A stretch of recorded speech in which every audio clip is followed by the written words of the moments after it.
So it's official then. Welcome to Plotcast. Hi, thanks for coming. My name's Tom. Can you introduce yourself to the lovely people at home? Do I have to? Because that's the bit that feels really weird. I'm Dan. Yeah, it's Dan. Hi, everyone. Yeah. So this week we watched Shin Godzilla. Yeah, we did. And I think we're going to go through the same process we did last time and just pretty much go through the whole movie and then give our 2 cents on it. Yeah. As it seems to be the easiest way to remember it whilst we're talking about it. I don't know whether it's advisable to say you should watch the film and then listen to what we thought about it, or not bother, because... It depends if you're bothered about spoilers, because it's pretty much going to be a synopsis. Yeah. I mean, I don't think we warned anyone last time, but yeah, we are going to talk about pretty much every scene. Everything that happens, whether we understood it or not. Which with this one, probably not, because the subtitles were bloody awful They for were it. pretty rubbish. Yeah. And I don't know if you need any prior knowledge of Godzilla films. I've watched the original, Yeah. and I used to love that film as a child. I think I recorded it off video. I used Video Plus to record it about 3 o'clock in the morning. It was that King Kong, and I think it was a John Carpenter film. Ooh. It might have been Prince of Darkness. They were all on Channel 4 about 4 a.m. And that made up one videotape which I would watch over and over. But yeah, all I really remember was that it was kind of like a fable, wasn't it? It's kind of like a satire on nuclear waste. Yeah, well, yeah. It's a...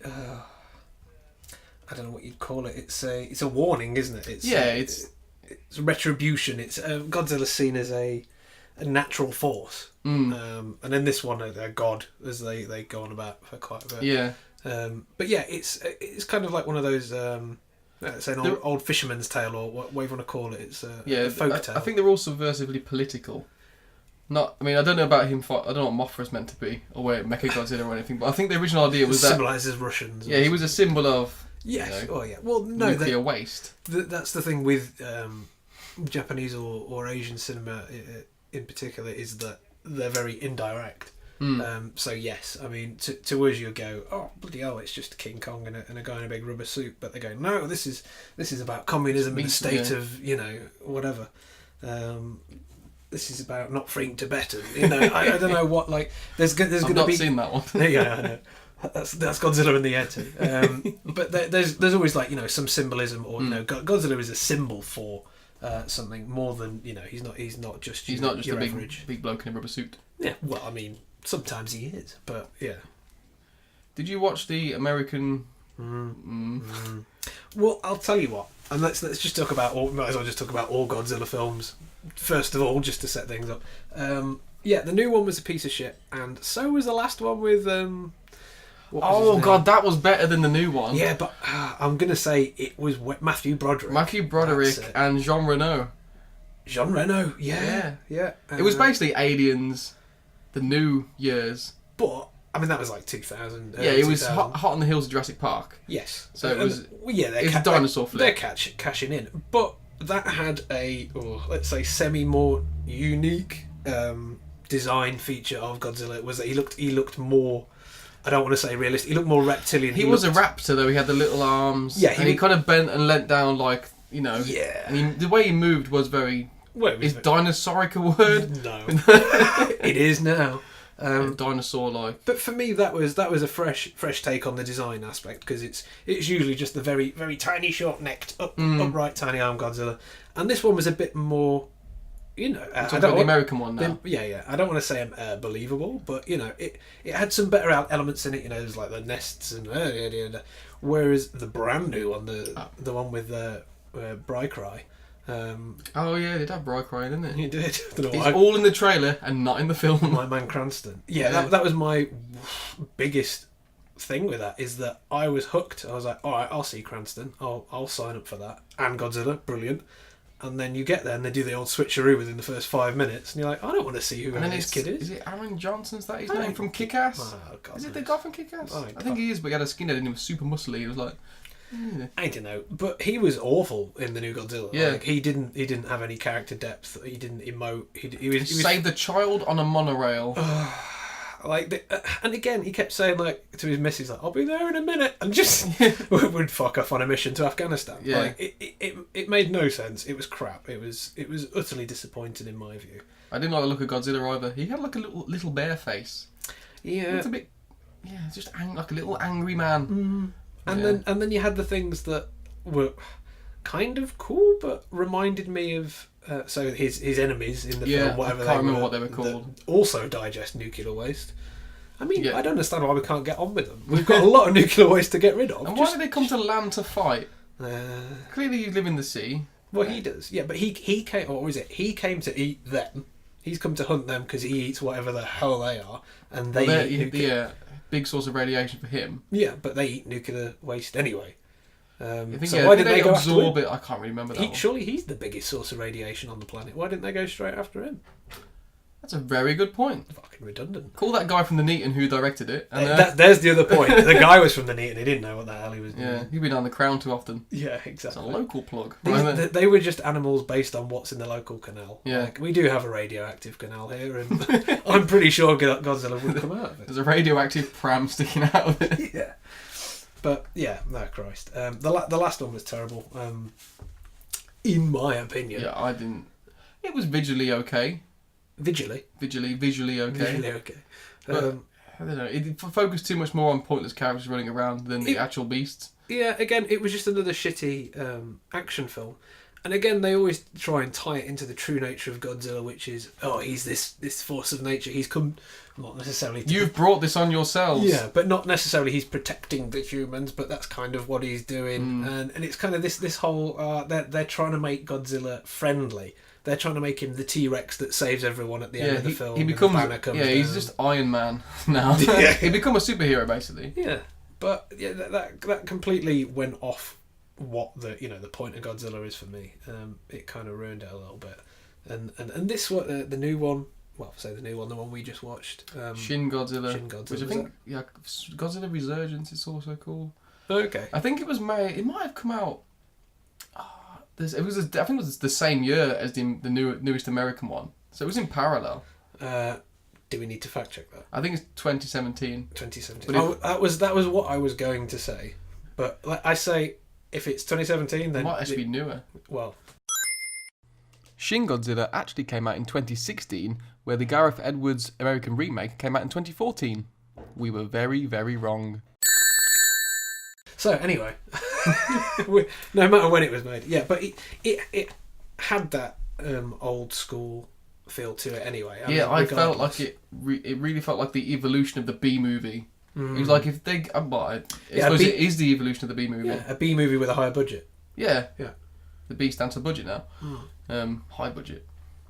But the thing is, like, even B movies now can afford graphic effects to a certain degree, where like before you needed camera rigs and whatnot. Now this guy just stands in front of a green screen and there's a 40-foot nothing behind him, and he's like, oh. We'll have to spoil later on, but I thought it looked good. I think it looked real good. Like, especially the aerial shots of the city, and just put him there. It's like, that is so simple. They didn't try to do from the ground. Well, they did from the ground up shots, they but did a few. It was... Yeah, they did it in a better way.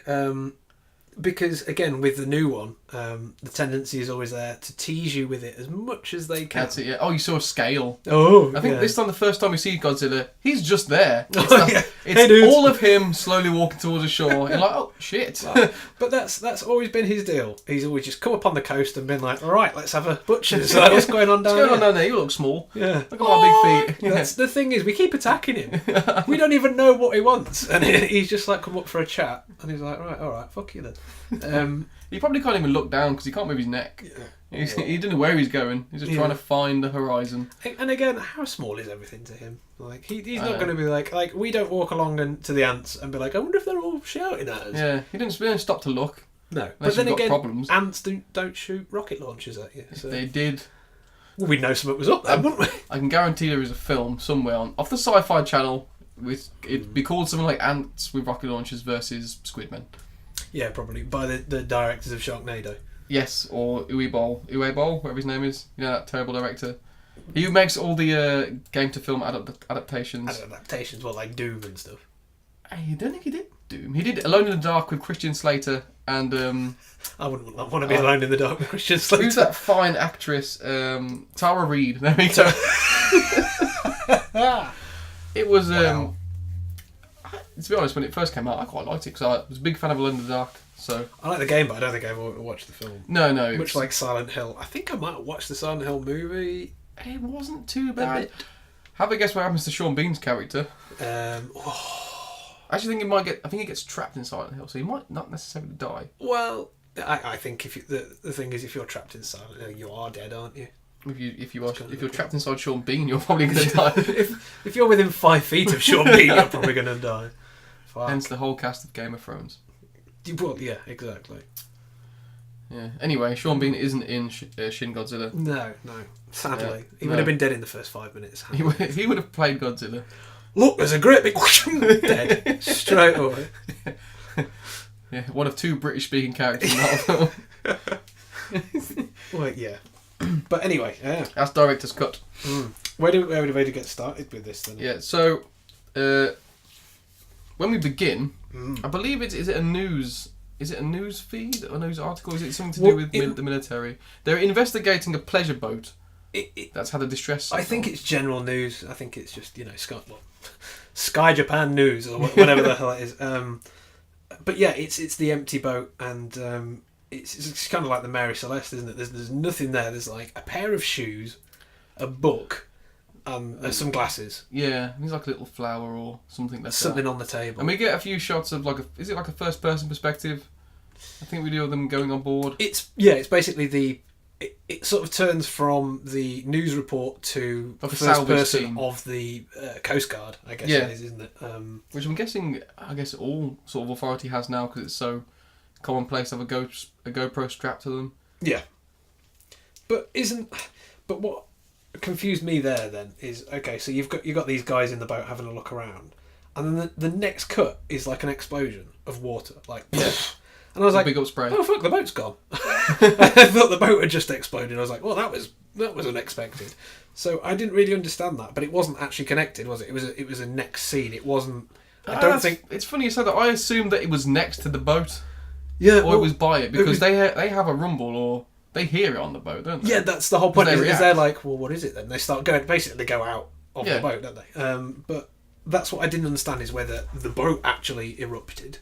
I thought immediately it was a boat explosion. Yeah, something's coming up for the boat. Or...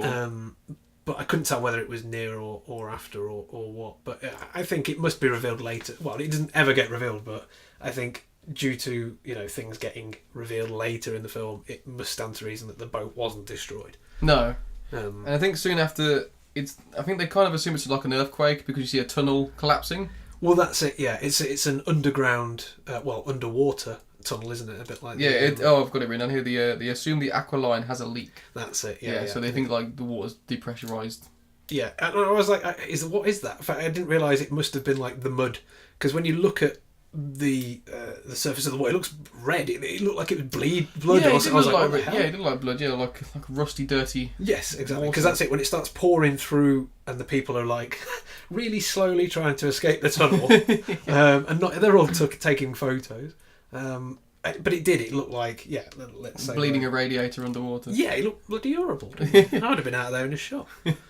But that's the next thing that happens, and then it's like what it's just in the office, and it's like people going mental. Yeah, there are a lot of boardroom scenes, a lot, and office scenes in the movie.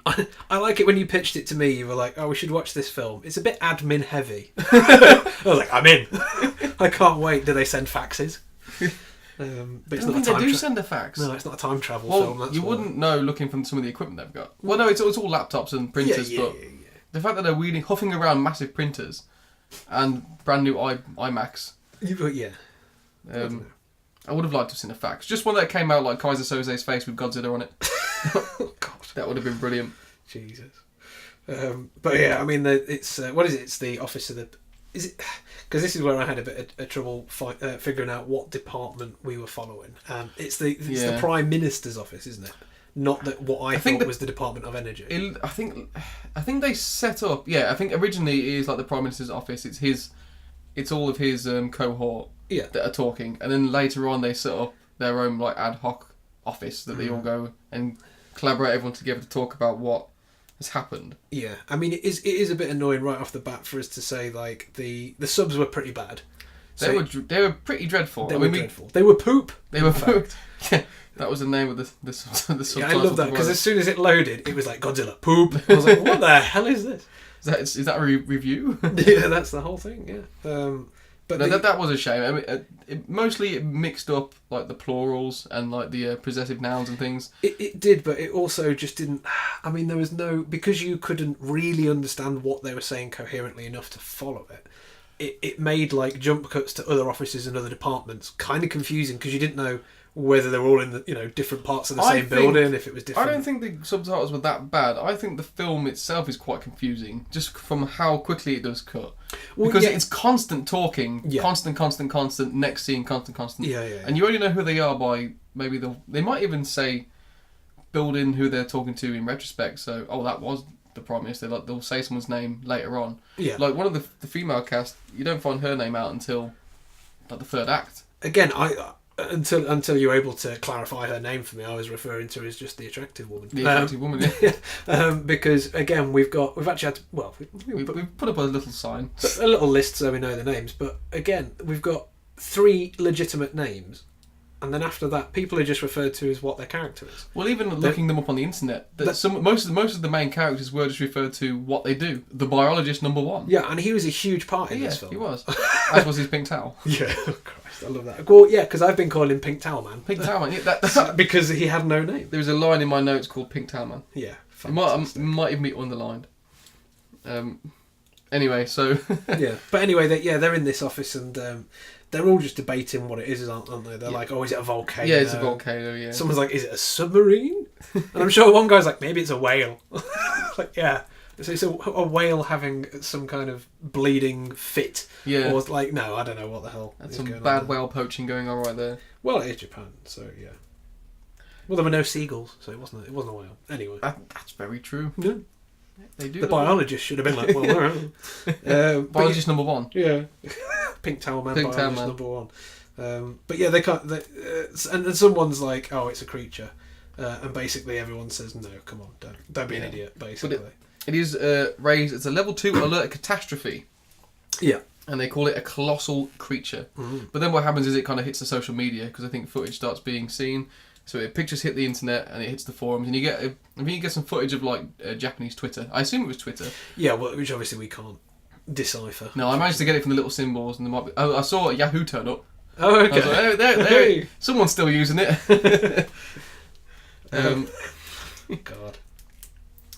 But the thing is though, that's what I mean, is that they're having an argument about it being a creature, and then literally, it's the whole, it's definitely not a creature, and the next scene there it is, and it's like, oh wait, it is.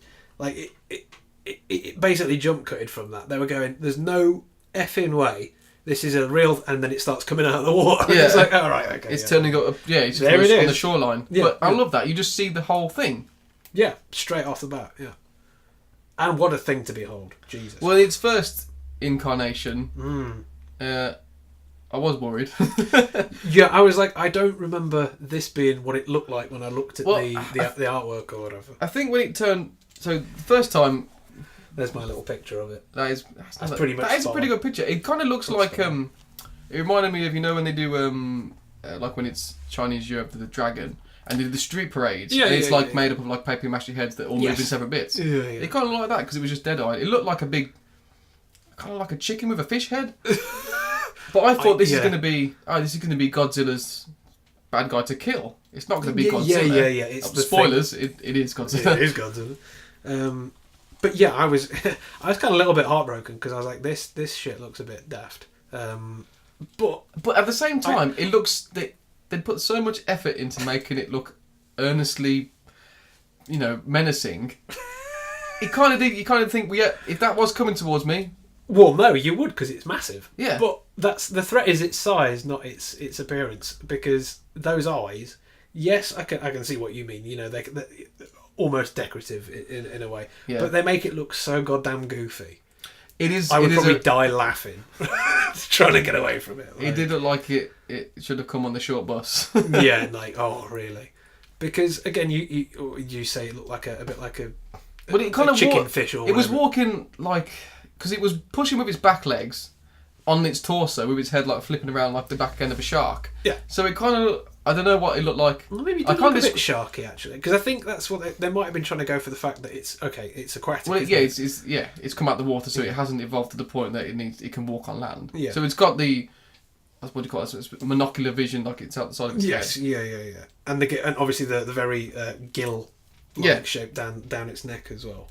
But again, I like that because it didn't do the old school, because it's not fully realised yet, Godzilla, which is the upright just walk out of the water. Yeah. It basically swam up the land. It's just swam through the land. Because it basically, what does it do? It goes through a canal, and then all the boats are going. That's it. All the boats explode. And then it starts going down the street, and then it's the same, but you still can't really see its face because it's dragging buried under the cars. Yeah, it's dragging on its neck, and you get a lot of panic shots from the front of it coming towards you. Yeah. It's basically like it's digging through, but it's obviously it's all the cars and buses that's on top of it. It's not going under the ground. Yeah, it's sort of playing through. And I thought all the CG of the rubble cars and the things like so much detail of like roof slates. Yeah, just like flying around. There was one bit where the roof slates were very noticeably CG, but I let them go. I was like, all right, okay, because it was quite close up. Yeah. For the most part, it knew what it could get away with, and it was like, okay, we're going to do this from far away. Yeah. And it looked pretty good. It didn't gamble too much on trying to make something look amazing through the CG. It kind of did what it knew it could do. Yeah. Which I really liked. And again, for me, it was brilliant, this entry of Godzilla, because the way it was just ploughing. Because obviously, like you say, it's only really got back legs, so it's just rubbing its face along the floor. And then it gets to a point where there's a building and it kind of just rubs its way up it. And then obviously the building collapses, so it's like, a bit like a cat would. Yeah, exactly. It's a bit stupid, really, isn't it? Yeah. But I really like that, because it keeps trying to stand up and do this whole thing.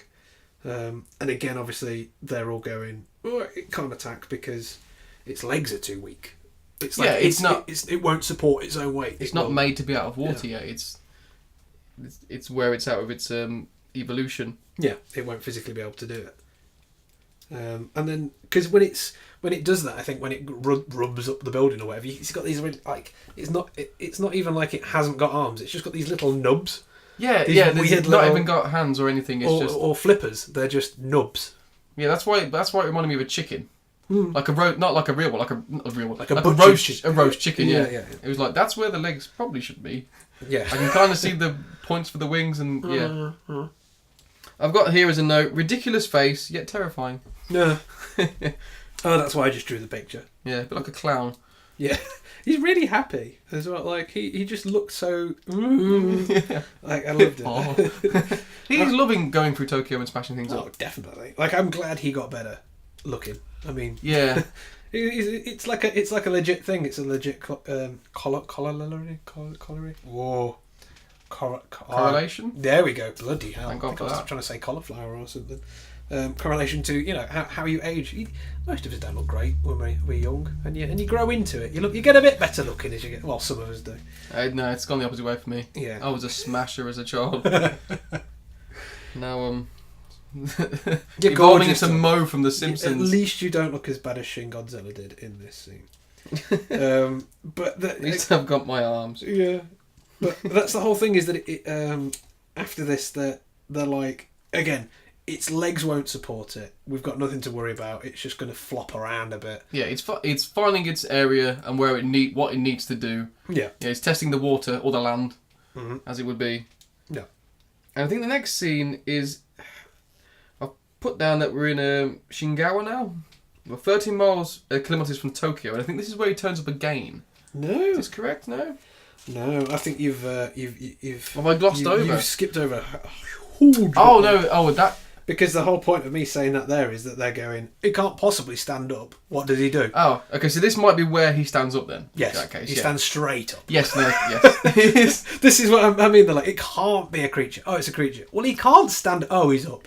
Yeah. Like, straight away, they've reneged twice. But yeah, they go, oh, it's evolving, and you see it physically grow arms. So he stands up and grows arms. That's right. It's perfectly straight, right in the centre of town. That's it, because all the choppers are around, and he's doing nothing, but he just stands there. So he stands there, he's growing his arms and evolving. So he's doing nothing. He's like a big monument. He just waits until he's done with his cycle. That's it, and then he starts heading back off then. So he basically stands still in the middle of it and then arcs and goes back. Like, he basically does a circle. So he comes up on land, does a little arc, and then goes back off again. That's right, yeah. That's exactly what happens. Yeah. He goes straight back into Tokyo Bay. And there's a bit where, I can't remember if the helicopter's actually fire upon at this point, but I know there's one point where he's going to fire missiles and they don't because there's civilians in the way. And I thought that was a nice touch. He's like, no, we're not going to fire because I think there's it's like a guy with a pram or something and he's crossing the road. But basically, people are in panic around him, and they refuse to let fire upon. Godzilla. They put restrictions in straight away and say there's no the area hasn't been evacuated, so there's no way you. I think is it the guy who's like, shall I shoot? Shall I shoot? And they're like, no, no one told you to do it because then there's they do as soon as he's gone back in the water they evacuate because that's when you get there's a narrative by again the news broadcasts. Again, they keep using that as a narrative device. Yeah. That's where you can kind of get that kind of slightly lower res panning shots from what looks like a screen. Yeah, basically you can film it on your phone and get away with it. Footage. It's Exactly. brilliant. It's what I will do if I make a film. But yeah, they use that narration there by the newscasters, and it's the evacuation then. There's just shots, like you say, from all these sources of people leaving the city. But it's got this sort of smooth jazz in the background. Yeah, the score is really calm. So it makes it a little bit more menacing. No, to me, I liked it. It was good. It was good music, but I kind of, if it was like Marco Bay, dum dum dum dum. Yeah, it would have been all. And it was like, okay, you're telling me what to feel now. But that was like smooth jazz. It was like, I'm kind of accepting that everyone's going to die. No, but it made me enjoy the evacuation. I mean, I know it sounds weird, but yeah, I wasn't like, I didn't feel panicked by it. But all the little shots they had, again, it was like a little girl pushing a bike over the train tracks. That's it. Yeah. It made it feel like like I was watching, like I'd skipped the channel. Sort of thing. I was like, what the is this? Made all them moments feel slightly coincidental rather than... Yeah. It was a bit weird, and then what you get after that is, just for a brief bit, I guess he's been introduced by this point, the main guy, Yaguchi. I think we missed the point. I think we missed the point where they are firing upon him at this point. I think they're using miniguns, because don't they test... No, that still hasn't come up yet. They don't... I don't think that they I'm don't sure they fire at his face. No, not until later in the film. Not until Not until the whole... Not until after 47 minutes of the film. Okay. Because we're not even 37 minutes. And that is when literally the whole army assembles. There we go. But we'll get there. We'll get there, man. But no, they... whatever his name is, Yaguchi, who's... Again, you only sit through these little scenes. You really don't know who... your main character is for a bit. You kind of have to work it out from what they're doing. Basically, who got the most screen time. Yeah. Yeah, and we were like, alright, it's this guy then. Yeah. And it does end up being basically you follow him through the whole process. But there's a nice scene where him and... again, he's not credited with a name, and he's not on our list. You'll know him if you watch it, because he's got the pink towel. Oh, no, not not pink towel. Not pink towel. He's not even in the film at this point. It's his busy mate, basically. Yaguchi's little friend. He's always with him, but he's not, you know... I know who you mean, yeah. Yeah. He's a younger lad. Yeah, basically. Yeah, he's got the trendier haircut. I think they just call him researcher or something. He's not biologist. He's not reporter. No. Yeah, no, I think it might be reporter. You think it's reporter one? Maybe. I don't know. It doesn't say very well. But basically, him and his mate, and by this point they've put on the war suits, or whatever that boiler suit kind of deal is. And they've just gone to where Godzilla has been standing whilst everyone is being evacuated. And I've put it down because it was one of my nice clips, or one of the things I liked, because Yaguchi just stands there and says a little prayer. And I really like that because it was character building for him. It told me who he was a little bit, and it was nice because again with this scene it was one of those times where obviously they don't want to show you death and destruction. They don't want to show you how many people got killed by Godzilla, so they're showing you the rubble. Yeah, and obviously that was his. It's not showing you the devastation. No, but it's his aside to show you the reaction. There has been, the reaction of the aftermath. Yeah. And I really like that. And then straight from there, then you go into the briefing, which is where... There's a bit just before that where you see like aerial shots of all this rubble and all the destruction. Yeah. All the trains are running fine. Yeah. And I'm thinking, that would not happen in this country. We have a quarter of an inch of snow and they all shut down. If there'd been a Godzilla, you would not be getting to Birmingham, I'll tell you that much. No, I mean it's raining now and all the shops closed at 2 o'clock because of it. You know, it's ridiculous. Yeah, we can't leave the house because it might flood. Oh, it's retarded. That's why we're in the attic, so the water doesn't get us. But yeah, I mean, so after that, so after all these shots and him sort of saying his little prayer, it goes to the meeting or the briefing, and so then you've got this guy who's not him again, another guy with glasses who's kind of more in charge. He runs the team.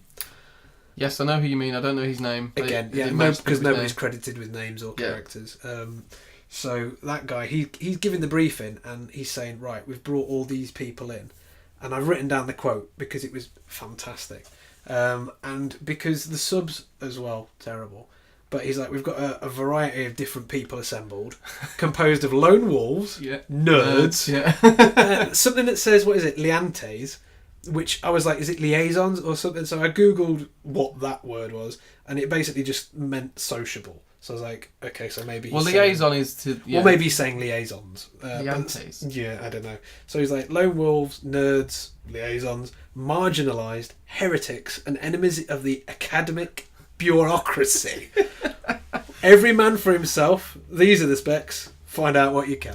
I think what he means is independent sources. I think he's saying there's a lot of conflicting people here, but we're all doing it for a common good. You missed out one of the best scenes, which is just before that, where they're all doing a nice bit of cleaning up. Because it takes place in the office space where they'd set out, and I quite liked it because it looked like every time we saw a footage of this place, everyone looked like they were genuinely doing work, everyone was moving around, they were getting papers, and there's quite a lot of extras. Yeah. And they'd obviously set out this huge room with tables and laptops and chairs, but then you just get like a 20 seconds of them just putting it all away. They move all the printers to the side, they follow the laptops, they put the chairs away, and there was a really good bit, and again, like I'll come back with the broom. I'll come back to that later, but there's like one bit where someone just brings them in tea. Yeah. And so it's a really nice little bits. But yeah, he's going off on this whole you nerds and heretics, we're all here to work together malarkey. He's putting together a rapid response team is what the whole point of this ensemble is. Yeah. And this is where we're introduced with Man with Pink Towel. Has he actually? I know he still hasn't arrived yet. I think he is. He's in next little bit because he comes in after this. He comes in after this, but it's because they're talking about. It was something I picked up on because they're all talking about basically the reports coming in of Godzilla and yada yada yada, and someone says something about there's mutations, and I think what he was trying to say then is that the reports were differing from different sources, because that bit I thought, is that a plot point or something, because I didn't know whether they were going to relate it to something about that. But then someone in the room just says, oh, he has nuclear fission. Yeah, nuclear fusion. Out of nowhere. And it's like, okay. What? And this is just one of the random guy in the office. This is before we've been introduced to biologist number 1 or anyone. Yeah, so I think this is just some guy. It's assumed that these people have already been doing work on what's happened. Yeah. And they've already brought something, but you don't... I guess it's kind of nice that you don't need to introduce them. It's just a working environment. People have turned up and they're throwing their cards on the table. That's it. But yeah, because we're in this office, and that's the point where the guy gets his laptop and he's like, ah! And starts freaking out. No, that's now. Because he runs up and it's because the information's got out about Godzilla. Oh, okay. That's what that is. That's the first, because he freaks out twice. Yes, it is. Yeah, because it's the first time. I've got guy screams and spins around in chair. That's him. Yeah, and he starts freaking out with his laptop and he legs it down. He runs off to show someone in the background. He runs back to the foreground. And I loved it. Yeah, he's great. He's my favourite character in the whole film. We'll call him Screaming Spinning Guy number 2. Yeah, because then that's a plot point, is that the information's got, well, I don't know what information is leaked, but it has. Yeah, it's all over social media now. Basically, yeah. And they're saying they're still not actually going to evacuate Tokyo Bay at this point, which again, any film you're like, come on. But it's after that scene. It came from the sea. Yeah, exactly. But that's it. And then the next scene is that the US... he's talking to the US president, because you get on the phone, because you get a little bit of English. For a 2-second clip of English. I think he just says, thank you, goodbye, or something. Yeah, it's cryptic. But yeah, as soon as that happens, then you've got the USAID... what is it? The US... It's the Foreign Minister's Assistant, who is Kyoko. Kyoko, the fit bird. Whew! That's not PC in this in this decade, Dan. You can't say that. Why? She looked very athletic. She did, and I'm sure her... Yeah, okay, so next bit. Yeah. Yeah, and her name is So it's Kyoko and Patterson. Yeah. Which kind of seems to me like a smattering of two regions of names. Well, yeah, because what they were saying to set up her character is that she's basically from a family that moved to the US years ago. So she's got a heritage and a good name and a good standing within the community. And again, they do this whole thing, and again, you see that again with Japanese cinema, obviously. Females or young people are obviously always looked down on in situations. Oh, yeah, definitely, yeah. And they say something like she's, 20 or 30 or something. And they say, like, oh, she shouldn't, how did she get this position at such a young age? And they're like, oh, well, in the US, they value ability, not age. And it's like, ooh. There is a little bit at the start of this movie, maybe in the first to second act, where there was kind of like a bit of USA flag waving. And I was like, oh, where's this going? And I think it kind of explains what, where that derives from. Like the whole meaning of it evolves into, okay, maybe not the best kind of thing. Yeah. But I think this is the point where we actually get our nemesis is named. And I really like that they named him, they identified both names, because I think they have the Japanese pronunciation and, the English one. Yeah. Because basically she turns up and says to Yaguchi, I want you to meet biologist number 1. Yeah, Pink Towel Man. Because she says that he predicted that this would happen. Now, is this the same person? Because I thought... no, but this is... okay. No, is that not Mackie? Right, okay, so it's still not Pink Towel Man. He's still got nothing to do with this. He's one of these heretics, he's one that's, wolves. So he's already one that's there. brought in. So there's this other scientist called Mackie. I think he's called Mackie. Mr. Mackie. Mr. Mackie. Mr. Mamaki. Yeah. And he's the one who's all the... I don't think you ever meet this guy. He's the old... You don't see him. He's got all this old research. He must be from a previous film I've not seen. No, I think they're just setting him up, basically, because what they say is... She says he's already in Japan. He got here 7 days ago. And I want you to talk to him because... Years ago, he predicted that this would happen. That's right. Yeah. So the guy's like, "All right, okay," and she suggests that that he makes a deal basically with the US government and the Japanese government agree to share resources and information on this new threat. But I quite liked at this point, because this is before they've actually properly talked. She just comes in and introduces herself basically. And she drops into American for a couple of lines. Yeah. And she's like, "Oh, it's really hot. Is there a Zara?" Like, what? She's like, "I want to change my clothes. Is there a Zara clothes shop here?" And it's a bit like... is that what she actually says? Yeah. She says, "Is there a Zara?" And it's like, okay. Is that your product placement for the... Is there a B-Jams? Yeah, exactly. Where's Woolworths? Is there a Primani around here? I want a onesie. I want to be a unicorn. The Chewbacca onesie for £8, please. Oh, yeah, so do I. If she'd have worn that for the rest of the film, that would have been great. I wouldn't mind. And they would have been sued up the arse from Disney. Oh, of course. Oh, yeah. I was going to say, like, Lucas can't do anything about it now. Yeah, but she drops in quite a few English lines. Yeah. Which is never not understood by who she's talking to either. So was that in the original script? Is it thrown in? I don't know. I'm not too I wonder sure. what the point of it is, because this is obviously all filmed in Japanese. Maybe it's... I'm guessing maybe it's lines that don't translate. No, I think it's just to set up her character.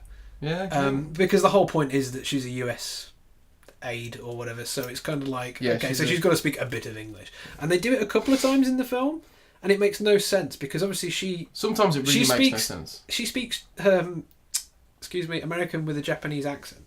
So to me, that tells me she's a native Japanese speaker, not the other way around. So when she's addressing people later in the film, like the Prime Minister, she's like, "Oh, that was very good." It's like, why are you speaking in English? You would be talking to him in the same fucking language. Yeah, in the same tone. But at this point in the film, we're like 37 minutes in, and we're still in office. We've been in offices for about a good 30 minutes of this film. Yeah, it's 39 minutes. Yeah, exactly. Yeah. But I haven't... Yeah, I mean, we've seen Godzilla for what... 7 minutes tops, 6 minutes? Probably. But we saw the whole thing in one go. Like, That's we true. didn't just see a bit of tail. I don't think that was enough to set me up for that much more, as I say, admin. No, because it really does... This is it now. I mean, there's like one more appearance, maybe? There's an appearance at 1 hour. At 1 hour. Which we'll get to. Yeah. So, I mean, up until the Act 2... Yeah, it's pretty go... Yeah, exactly. It's more like the IT crowd at this point. Yeah, and I think less funny. The thing is, it's kind of hard to get bored of... Well, maybe not get bored, but to be distracted about what's going on. and lose interest because it's happened so quick. There's no like pauses between lines of dialogue. It's literally we're doing this, this, and this. Another person comes in. What about this? Oh, I found this. Yeah, and it's it cuts to another place instantly. They've said this. There's no bridging gaps between what happens. We've got no time for we've got 2 hours for this movie. Yeah. We want to say everything we want to say and show everything we want to show. There's no time for fluff in between. Yeah, exactly. I mean, it's like machine gun fire. They just keep coming with it. But the good thing is, at this point in the film, this is actually where you get the decent slice of information pie. Because this is where she's like, right, so the guy you're looking for, or, the guy I want you to meet, she sets him up a little bit. She's like, he used to be a teacher, and he worked for a nuclear company, and then he left for the US. Yeah, this is Dr. Mackey. That's Dr. Mackey she's talking about, yeah. And then that goes to Yaguchi and again Kyoko talking about this empty boat. And then she starts giving him all these bits of paper and files, and she's like, okay, because here's all the stuff I brought you that I said, we're going to share information, here it is. And that's where you first see the Department of Energy document, and it has the code name Godzilla smashed all over it. That's right, yeah. And obviously he's like, Godzilla, what's this? And then she says She defines it all, doesn't she? She lays it out, but it's great because she says, oh, that's the DOE's code name, Godzilla. And then she gives him another bit of paper, and then you see the Japanese symbol, Gojira, and he goes, "Oh, Gojira!" So it's brilliant. You get it both. Which basically, which translates to incarnation of God. Yeah, basically. Exactly. Yeah, she lays it all out there. So she said, she's giving him background on the mysterious character. We've got the villains now. I think I want to call Godzilla a villain, but that's one of my points. We've got the monster's name now. So it was a good chunk. I mean, like I say, we're going through all this admin, but it was good. You were getting something for it. And I don't know whether before this whether there's been a dispute whether what the proper pronunciation of his name is. But I like that this, if there is that it identified both as being legitimate. It's like it's Godzilla, it's Gojira, it's just a different. It translates differently. There's no correct answer. It's what it is. But exactly, it is what it is. But they're saying that Gojira is a direct pronunciation or meaning incarnation of God. Yeah. So for them, that's legit. That is Godzilla's name is Gojira. But obviously the Americanized version is, we're not going to talk like that, and it makes sense for them to say the same thing, Godzilla. So okay, fine. So yeah, both are acceptable initially. So I guess with this one, it's one of the only films where they've come down on it hard and gone, look, it doesn't matter. But it is, because you get that from the old one, or even the last one, the Bryan Cranston one.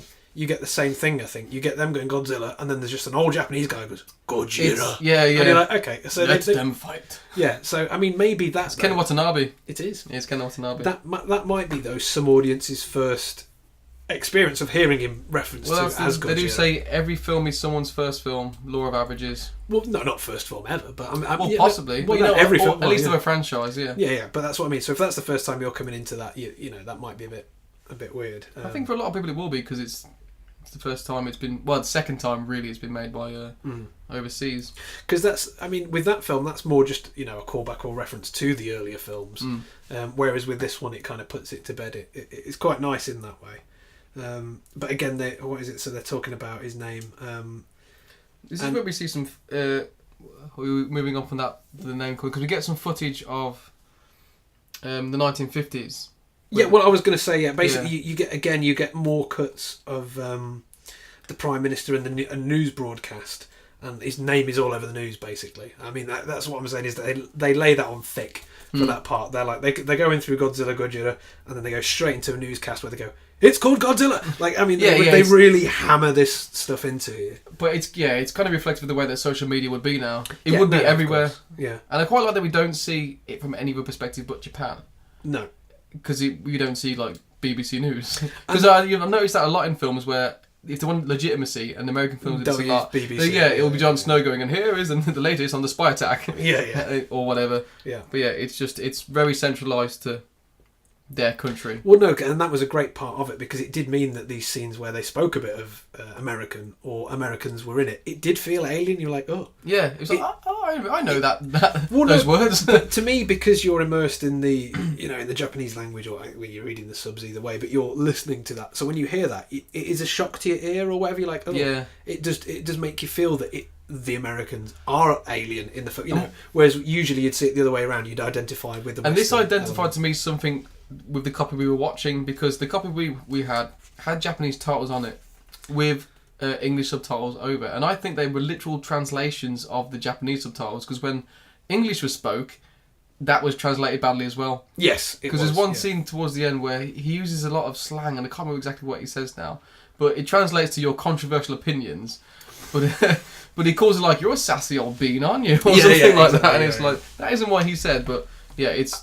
Yeah, I mean, that is unfortunately the main drawback with any translated film, is for some reason they never get anyone who's fluent in two languages to do it. Because that's what they always get, is they say, all right, we'll get it's all in Japanese, so we'll get a Japanese person who might be able to speak a bit of English. That is translation. It's not localization. That's the one you need.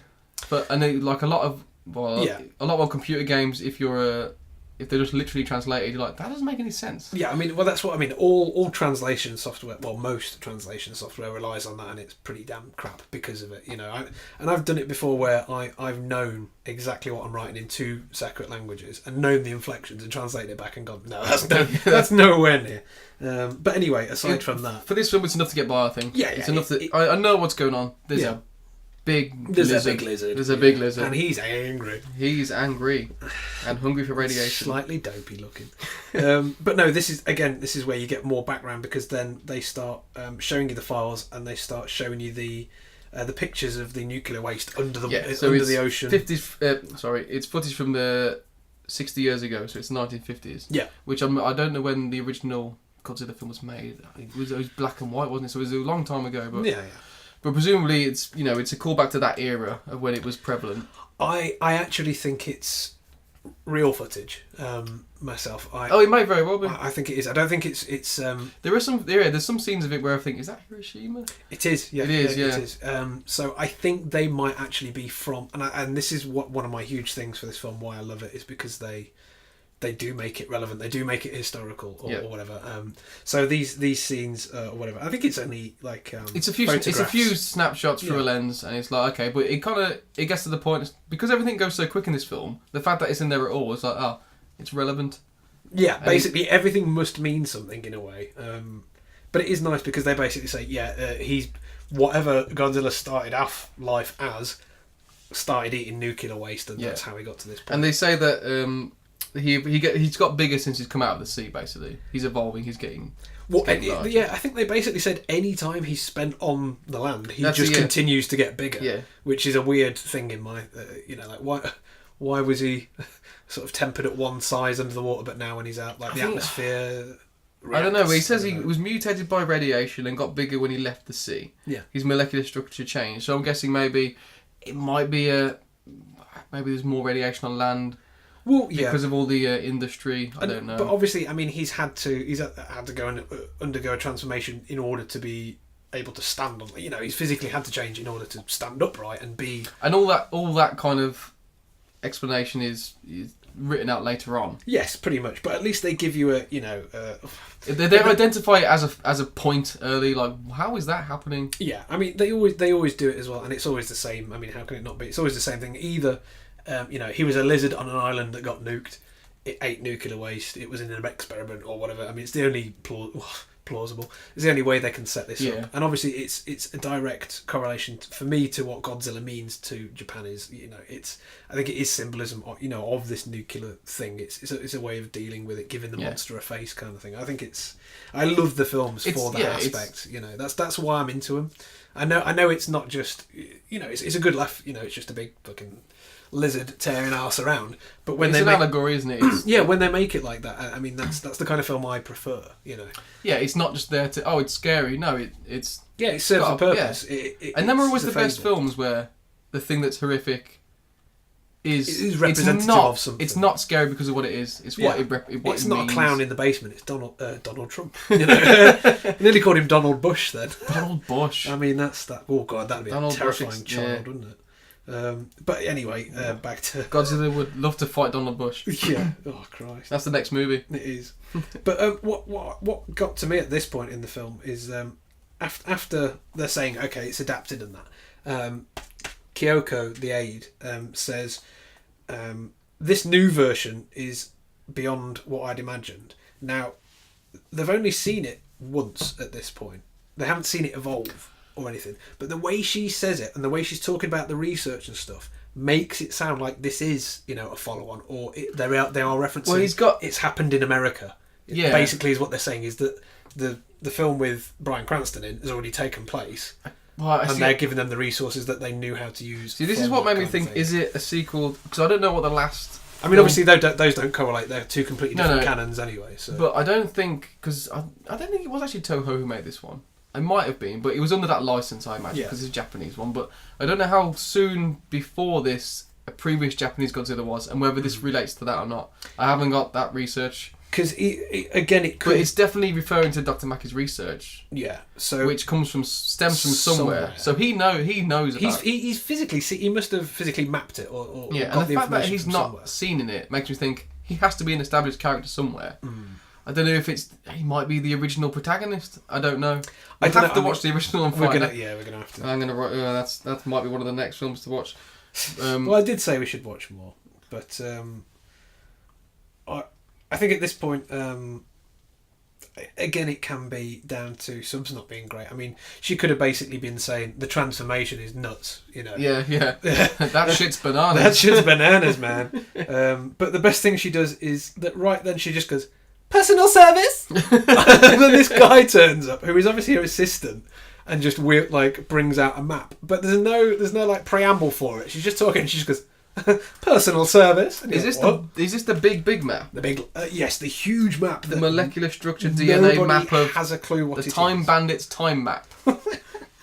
It looks nuts. It does. It looks like someone's gone too far with Excel or something. Or a spirograph. A spirograph, yeah. Neil Buchanan's had a field day with this. Oh yeah. I mean, it's probably a magic eye picture. Yeah. But literally, she's like, "Here we are. Here's this magic map.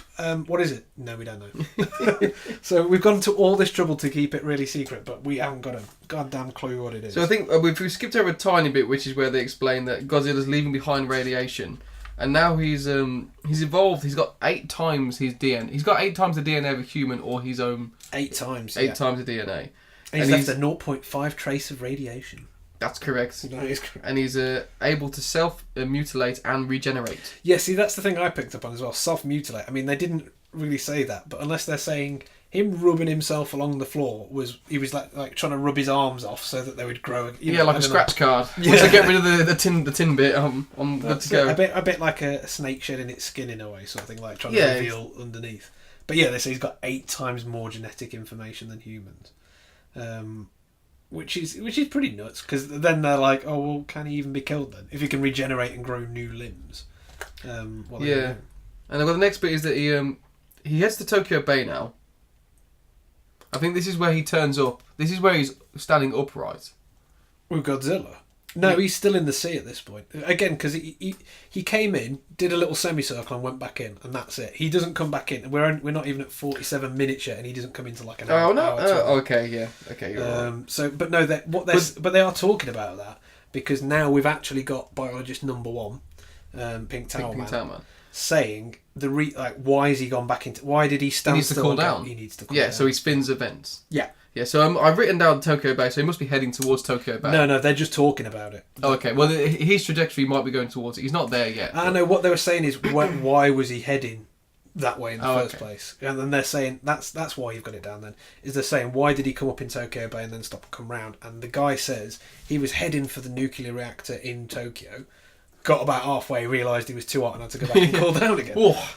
Take this sweater off, come back tomorrow. Exactly. So at least they figured that out, because he's basically a nuclear reactor. Yeah. And he has to vent it and... or evolve to not need to vent. Yes, because they say, with those gills or whatever he's got, they say that he uses the oxygen to cool his blood. or whatever, which is why he just stood still for like 5 hours or whatever it was to just cool off a bit before he started going back. He's like all them weapons in really crap shooters that overheat and you can't fire for until you can't even swept his secondary. Yeah, so you can't. Yeah, he's got what's that little bar go and carry on. God, they suck. The worst game mechanic ever, second to weapon degradation.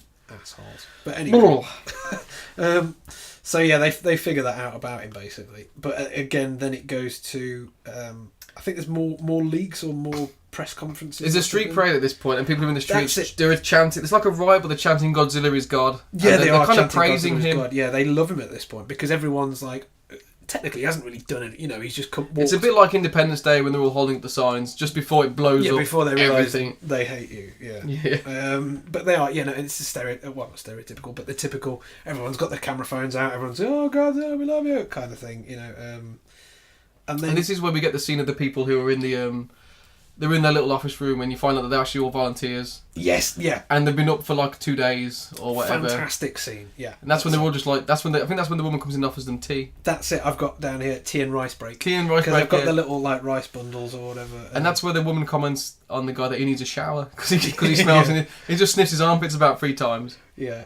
But that was a really good scene because I guess for their perspective, the guys in charge who are dealing with all this stuff, they're all really quite downheart at this point because they realise they couldn't do anything, they couldn't evacuate quick enough, they've got no idea what they're doing realistically, and everyone's shattered because they've been working through. And again, like you said, they make a really nice point of mentioning it and saying, people here are here voluntarily and they've worked through the night, they only went home for a shower and they've come back with food. Yeah. So it basically sets up this whole sense of community spirit that everyone's feeling to try and get through this thing, which is good because obviously that sets up, the feel of these guys of these departments. They're not your average nuke it and get out of here. They're like, no, we want to save everyone. Yeah. And there was a conversation before where they're talking about should we study it or eliminate it. That's the moral conflict. Do we try and kill it or do we try and learn from it? And I think these guys are on the side of learning because they're the SWATy type. Yes. They're on a science project. They're basically, yeah. And they're all arguing again, obviously, biologist wants to study it, we can't kill it, yada, yada, yada. So there's that whole thing that always comes into it as well.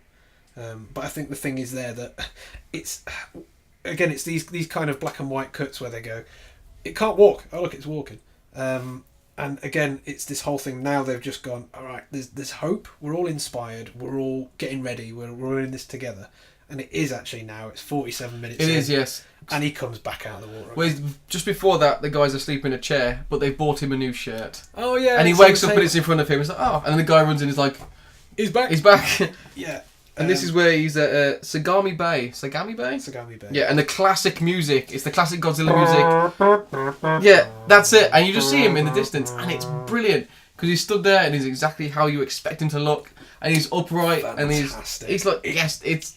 That's as soon as that music played, I was like, "Ah." Yeah, that for me, yeah. This is why I've waited 47 minutes to see this goddamn thing. And again, I've picked up the same thing. That I think the first time I heard that was in Godzilla versus Mothra. That's the first time I heard that. And that one, I know that one actually. That was 1992. 92. 92 Godzilla Mothra. But the thing is, as well, I knew it was from that. I knew it was because I've seen it. But it's also it's like a little beat used in a rap song by a guy called I never know how to pronounce his name. It's Pharaoh Monk or Monch or whatever his name, and the song's called Simon Says. So it is good. It's obviously just a hip hop song, and you know that at towards the end it goes bob bob bob bob. Yeah. So that's the loop they play. Okay. Bob bob bob bob in the thing, and the song is awful. The song is really, but he's talking about rubbing titties and things like it's a very un-PC. Godzilla would not. He would not be approved. But when I heard that, I was like, oh shit, he's going to rap now. I'm pretty sure that music's from the original movie. It might be from the very very original, but I don't think I've seen that. I know I've seen Godzilla Mothra, and it was. I'm almost certain it is, but yeah, I think it's every time he appears. It's his tune. Yeah, it's his soundtrack. Yeah, he's got it on his phone. He pulls it out. He's like, "Yeah, guys, I'm coming. I'll be there in 5." I've got a note here, and I must have wrote this out of context, but I've got a stage 4 new face.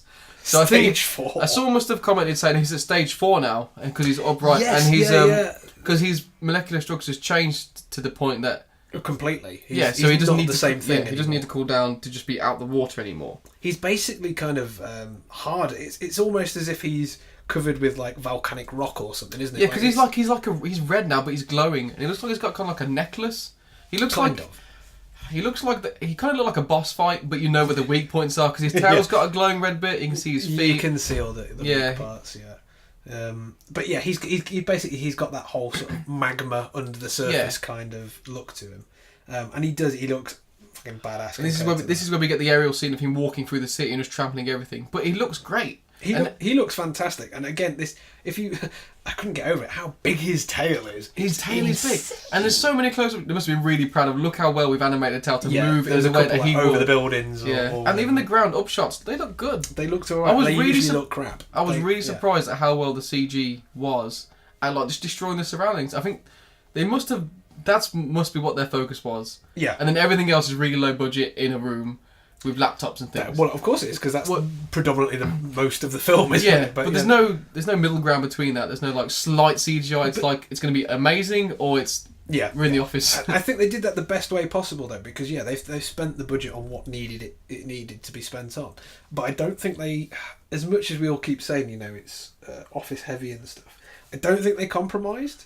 Because some of those scenes, they are. It's where it would take place. Because it's more refreshing for me to see a film shot from, the perspective of the guys that are actually dealing with it, not just a guy who's running around with a cannon trying to fly into its face, kind of, action hero crap. Luckily, Dwayne the Rock Johnson did not turn up. He was not harmed in the making of this movie, unfortunately. But yeah, they say he's evolved into the fourth state. Yes. And as he's coming in, though, again, they actually evacuate now. At this point, because they see him coming off the coast, rather than just turning right up. So they start evacuating Tokyo Bay. And it's brilliant, because if you look at it, all the coaches and stuff, and you see people just really chilled, walking around like, I don't want to be doing this. Like, nobody's panicking still at this stage. There is no terror that is all. One of the things that was a bit of a concern for me, was that nobody really cared. You would evacuate the world if that thing had turned up. Yeah, basically. You wouldn't even, even if it was, it's heading back in the water now. Yeah, I don't care. I'm still leaving. Yeah, well, where's it going? Yeah, it's going to come back, obviously. Yeah. But it was such another chilled evacuation scene. But what I liked about it, again, like you said earlier, all the trains are still running. It had that thing of, they're doing it really well, though. They're not letting people drive. They're putting them all on trains and on things, and doing it systematically and getting them out of there. All the evacuation scenes and the scenes in traffic of people panicking. There's so many extras. It was so well orchestrated. People running through the underground train system. Yeah. People running down a tunnel through a building or whatever. Yeah, not just CG'd people in the background. Actual people. And they're all going. They're all going different ways. They've all been told, you're going to go this way, you're going to go that way, you're going to do this thing, you're going to stumble over there. I thought it was really well orchestrated. It looked great. It really did. But I mean, again, so the main thing to take away is that Godzilla, for me, I've just got loads of notes saying he looks so badass. He does look so badass, and it's always a full shot. Yeah, it's never from now on. It's like we've made the 3D model. We're going to show you it. Yeah, I mean, he's got the face is not the fish face anymore. It's the kind of it's constantly got a mouth open, the big teeth. It is that one, yeah. It's on your t-shirt. Yeah, it is the proper old school kind of flat stubby face kind of Godzilla. But he looks more menacing. He almost looks more Cenobite. He's very spiky. He looks like a He looks like I don't know he looks more hellish. Yes, he looks more demonic. He looks very much. Yeah, he looks very demonic. And I love that design aspect of it. And I think and we'll get. He looks a bit kebab real. Yeah. But I think we'll get to later parts of that. But I think there's a lot more design to the Godzilla aspect of the outfit or whatever you want to call it than we actually previously could. You can't really see from the trailers that I'd seen. I was actually convinced that it was a guy in a suit. See, that's the thing. You told me, and I was like, I was really convinced that it was. I want to say I reckon it's actually a mix. Because sometimes you get a close with the head, and I thought, is that a head? I think it's a guy in a suit, but the tail's animated, and that's it. I think that's what the deal is. I think and some elements like the glowing and stuff will be added post, but I think maybe they actually got to do it in a suit. But we can have a look. Yeah, I think at least the head might be animatronic or something. I mean, there are certain shots which definitely are all CG. I'm saying it's definitely a blend. It wasn't solely CG because there's some parts of it there's no way they could do because of the way the texture that it had to it was crap. If that makes sense. So it wouldn't, if you were CGing it, you wouldn't put a wrinkle in it. Unless that's really good effort. They're going for it. Yeah. In which case, it looked great. Either way, it looked good. So at this point, the army's called in, and it's advised they can't attack it because it's basically a nuclear walking power plant. It will radiate everything. If it does explode, it'll be a thermonuclear breakdown. It will be a travesty. But the army assembles. This is where we get the big army assembling scene. So we have the tanks, we have the artillery, we have the helicopters. Everything, yeah. And they're all assembling on Maruko Bridge. This is where going through your notes. Yeah. So that's where I got down. This is where everything lines up to kicks off. Yeah. Well, basically, yeah. Sorry. Before we go on, this is one of my favourite scenes because it's so put in post. It's because it's constantly switching back and forth between the army's boardroom. Yeah. What do you want to call that? The centre of command. And there's just a bit where a guy gets really angry, and the camera pans, and he just hits his fist on and the goes, table. Wait! No. Yeah. But it looks like a cut to a different film. Yeah. It's brilliant. I loved it. But the thing for me though was his close up on the hand. His facial expression, even for seconds after he's done it, he was still like. He's like, oh, yeah, okay. But well, no, he was almost like, like a spoilt kid, like how they refuse to not pretend to be the victim, even though it's their fault, kind of thing. Like he was like, oh, no one paid attention to my hand slapping. Yeah, like he really nailed that, and I loved it because he looked brilliant when he did that. And I don't know if that was made for laughs because it did make me go. No, I let one out, but I don't know.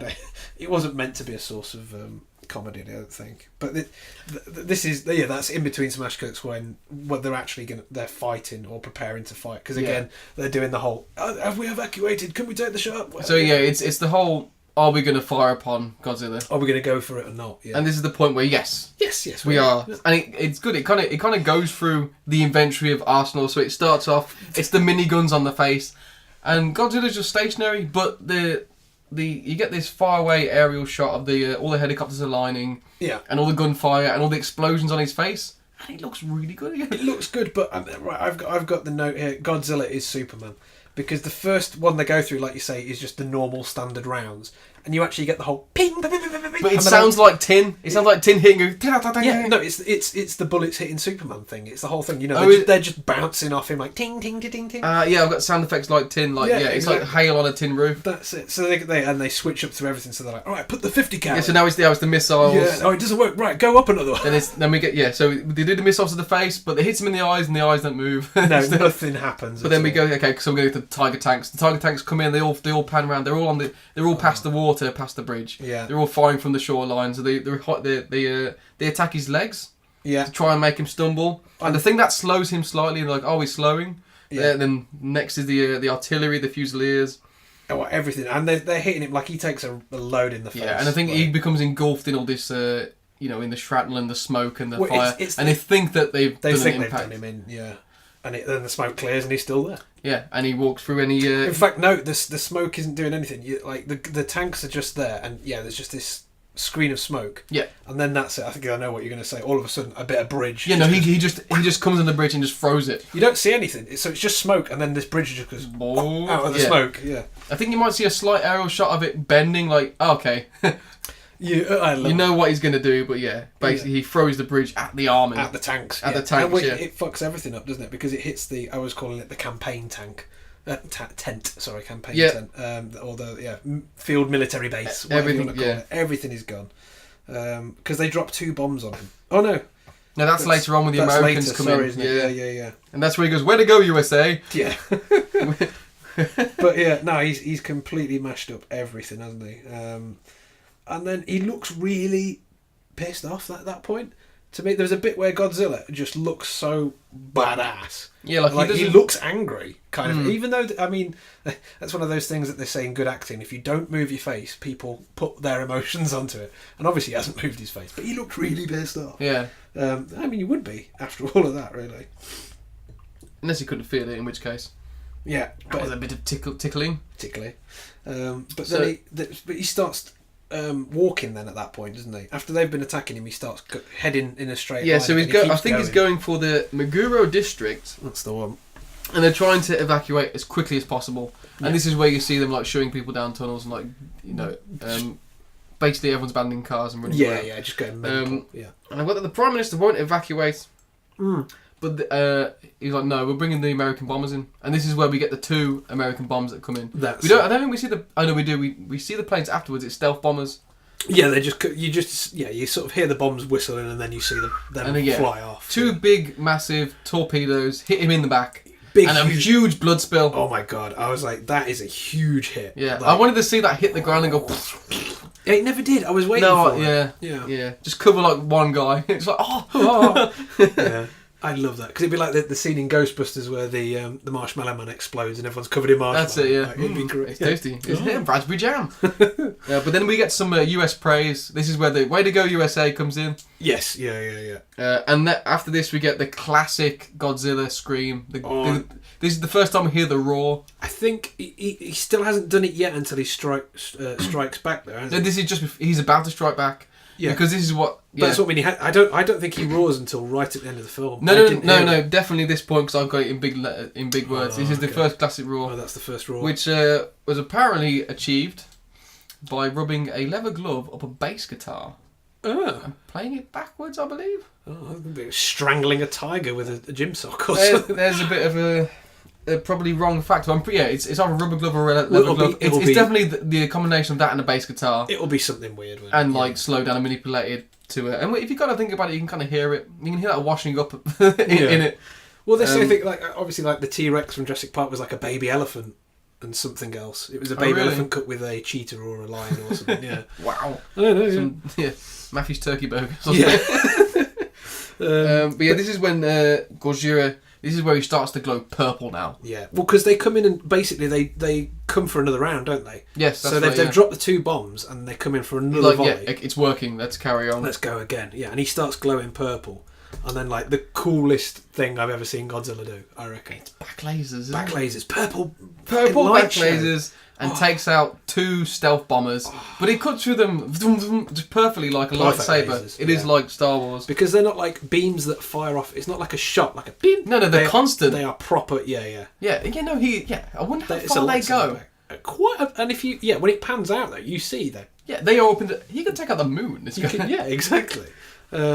But yeah, he slices through all the skyscrapers like butter, like just, and like he's turning around, so as he leans, they're everything's just cutting, and he's devastating everywhere. He's like a deadly Pink Floyd concert.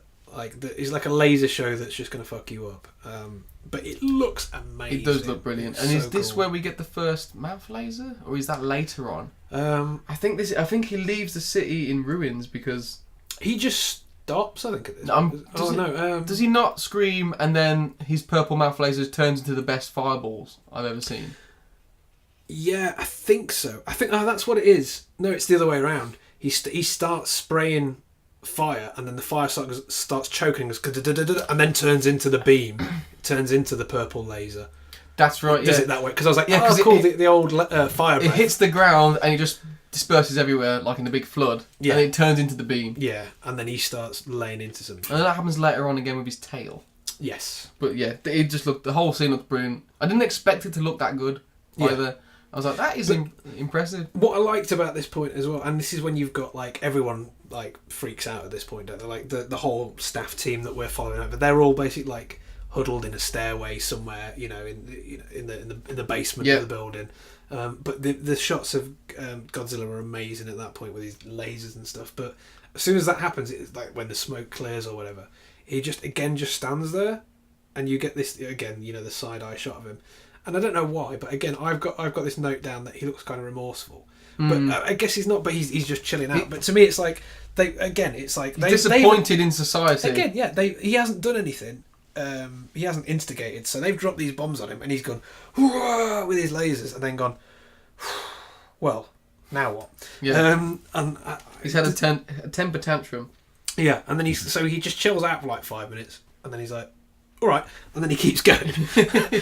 So it's kind of like one of those things like when you smack your head on the door, you're like, yeah, and then you just, I get to work. Oh yeah, keep going. And then again, it's news reports and I think this is the point where everyone's presumed dead, because I think the president says, I think it's the president, he says, I'm not leaving, I'm staying. Everyone else, you evacuate. There's a huge evacuation scene, which I think again was one of them really great coordination evacuation scenes. Everyone's getting in choppers, they're getting in Chinooks, they're all flying away. Yeah. But he stays. Everyone's presumed dead. Everyone's presumed dead. But I liked at that point as well, whilst they're doing the evacuations, there's a bit that comes on the news. It's like there's radioactivity and nuclear fallout. Stay in your homes for 48 hours. Yeah, 2 days. Oh. Yeah, that should do it. That'll clear it right up. Get some Domestos, clean it up. It's fine. But that was fantastic. And then Godzilla goes. He's by Tokyo Station now, and this is where he idles. I think this is where he's cooling down. Yes. So because he's been too exacerbated from the beams and the fire. Yeah. He's got to basically shut down and regenerate. Yes. Yeah. And then obviously we're back. So we're about an hour and 12 at this point. Yeah, we're an hour and a little bit, and this is where we go back to Yaguchi.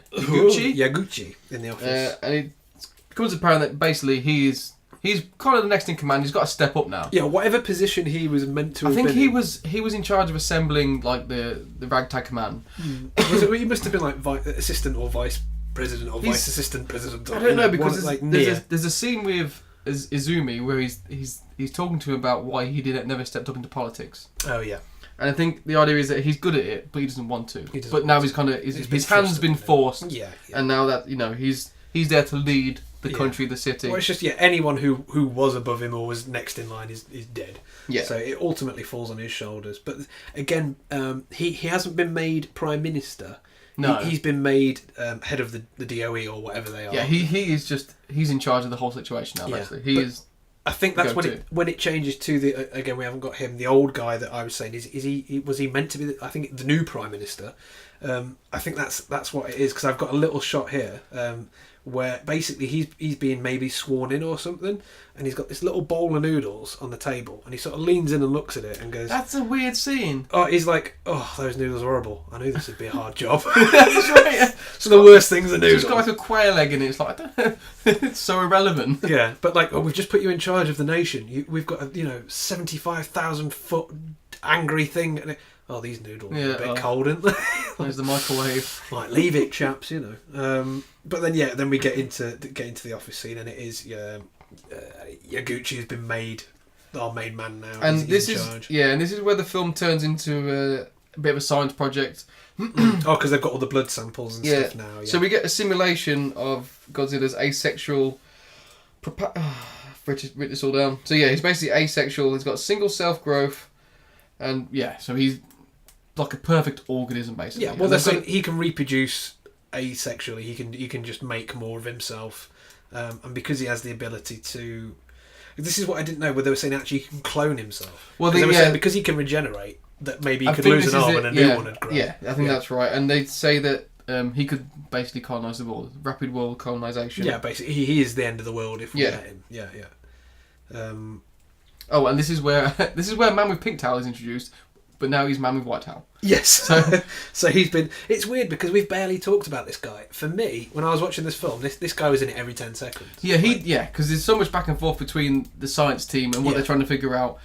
But it's hard to explain because every kind of other minute they're explaining a tiny little fact which kind of amalgamates into like a big essay basically. It's basically they start giving you the corners of the jigsaw and they go, right, here's all the middle bits, and you're like, whoa, okay.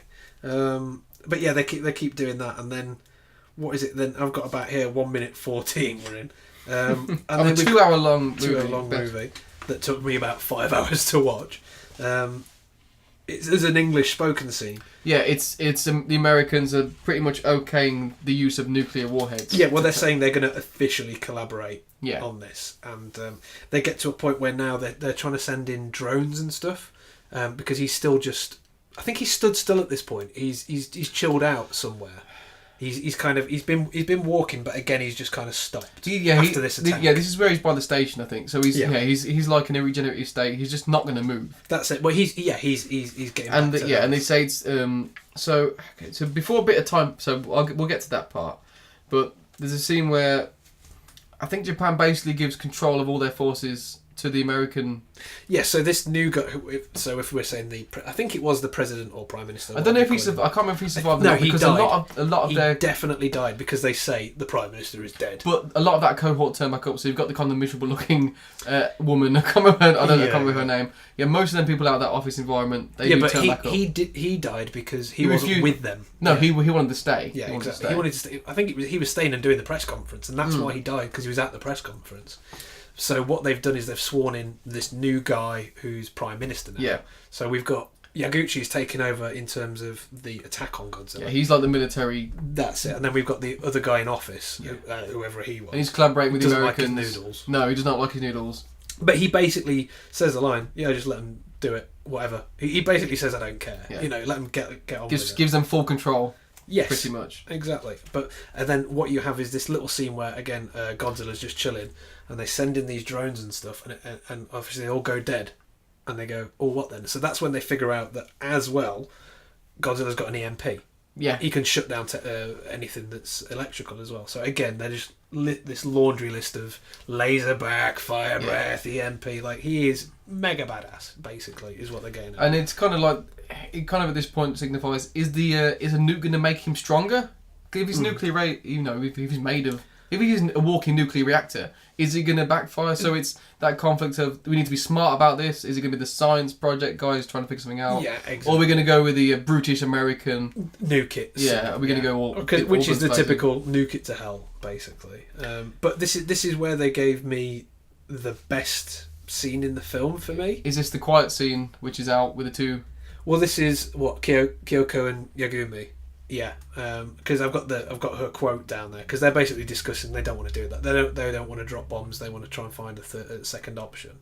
And she has the quote, "I don't want to see a third bomb fall on the country of my grandmother, who had to suffer the other two bombs." And then you get two quick black and white shots, which I think, respectively, were Hiroshima and Nagasaki. Yeah, exactly. And I think that was great. It sums up the film exactly. Yeah, that's it. It's like, we don't want any more of this. We don't want to bring bombs from overseas. Yeah, exactly. And obviously, what they're doing is they're referencing. I mean, again, as I think any Godzilla film is basically a reference to either Hiroshima or Nagasaki. But again, what they're directly referencing is this thing. What was it called? It was the Quebec Agreement. Quebec, which is basically US and UK in the Second World War said we're going to have this thing where we basically share information and resources on developing nuclear technology and facilities, not just weapons but technologies, and that was something that was set up by them. And basically when that happened, Hiroshima and Nagasaki, that was the US had to ask us for permission to allow them to do that. So I think again with these pictures and with them saying, right, we're going to have to give permission to the US now to bombers. Yeah, I mean they're really bringing in this kind of thing. And again, I mean, it might not be obvious to some people who, again, don't know history are too young to appreciate references like that or whatever. It wasn't in. I mean, that didn't happen in our when I was born. That was it's not in our lifetime. Second World War was 1945. When this happened, when the nukes dropped, I think it was 1945. So again, but things like that, are powerful enough to transcend cinema and history and things. And I think it was my favourite part of this entire film, which is why I'm hammering on about it, because it made it more than just your typical well, it wasn't Hollywood anyway, but your typical monster movie. It's just for cheap thrills and giggles. It brought home something that's very real that that I think is a huge part of the Godzilla history, why it exists as a character, why it exists as a franchise. So for me, it sort of brought it full circle. It was a really nice thing to bring into it. And that's kind of reflected in one of the next scenes where I can't remember who it is talking. It might be Yaguchi, but he's talking to another advisor. But basically, the crux of it is they've got two options. They can either rebuild Japan.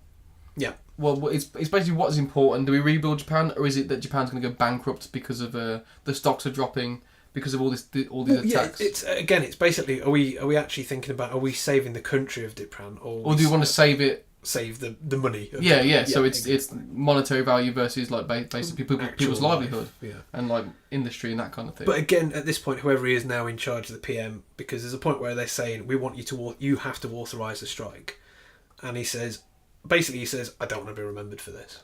Is exactly what he says. So he's not even saying I don't want to do it or I do want to do it. He's just saying I don't want this to be on my shoulders. Yeah, like, you know what I'm remembered for. Yeah, exactly. But at this point, Godzilla is just straight up chilling in the middle of Tokyo. Yeah, he's been stood there for he's broken down like an old freewheeler. Yeah, but if we're talking about time elapsed in the actual film, he's probably been there a good 5 or 7. Like 10 hours just stood still. Well, I've got it written down. He's been active for 15 days.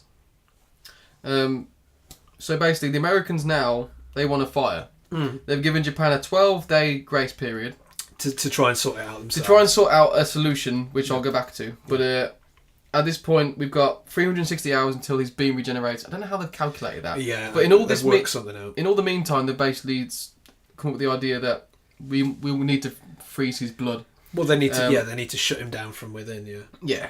Which was funny because they basically get to that point. And I was kind of a little bit dozing, daydreaming, watching it, and I was like, "We've just been stood there.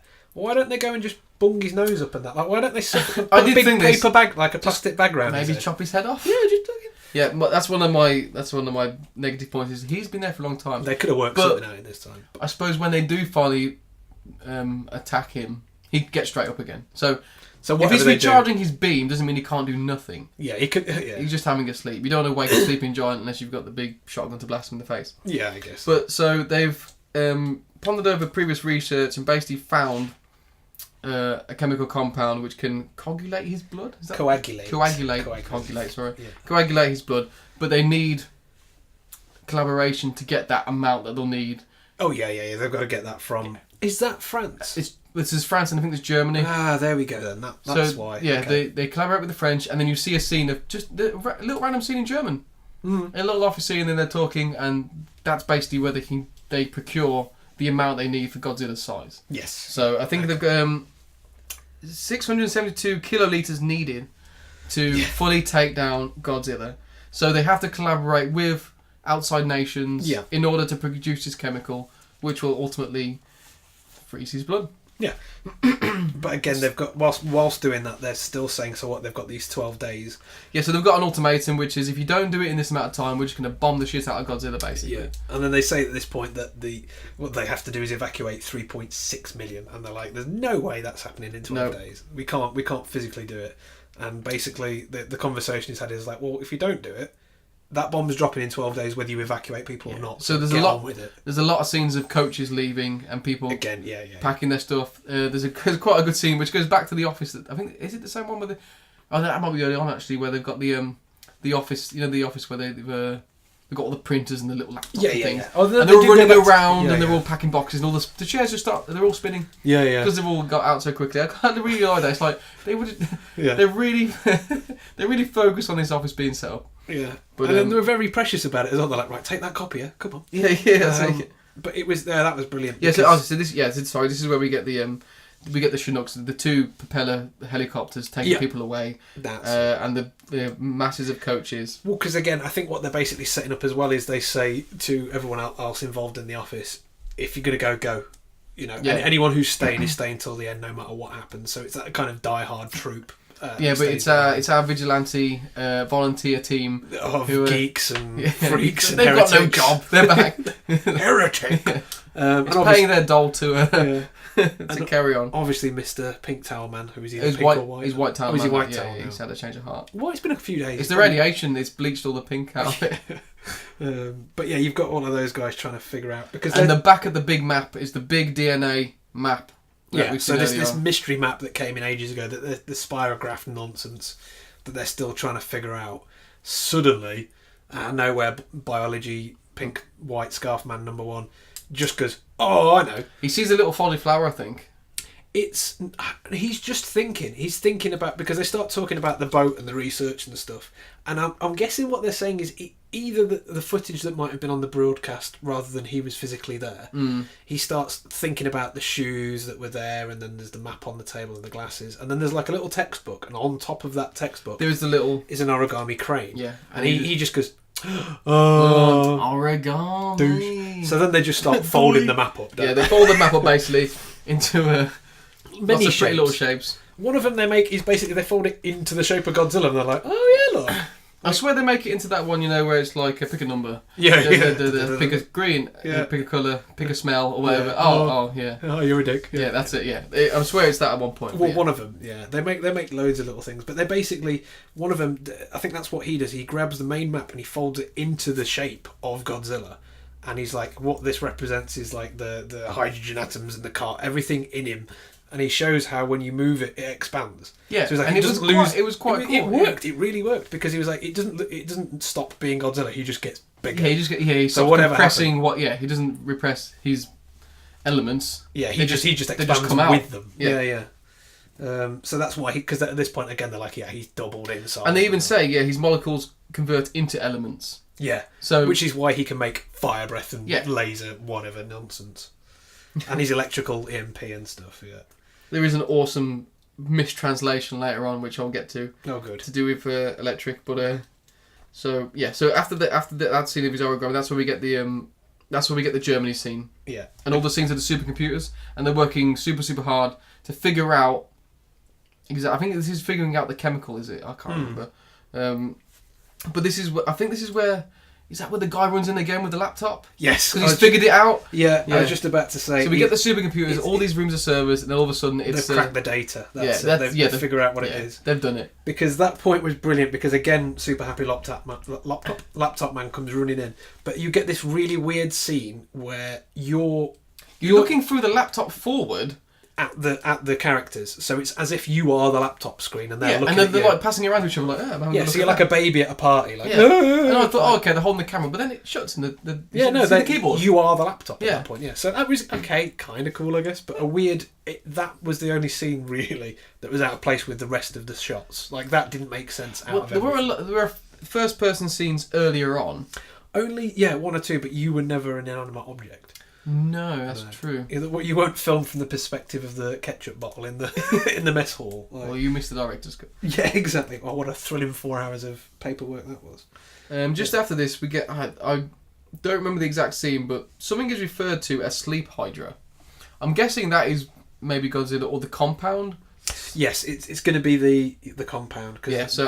I'm thinking it's called Sleep Hydra, or again, it's a really bad translation. Yeah. Because a Hydra is like it's like a dragon, But yeah, I mean, probably because what they're saying is they're making it with hydrogen and stuff. Yeah, God knows. Sleepy hydrogen. Sleepy hydrogen.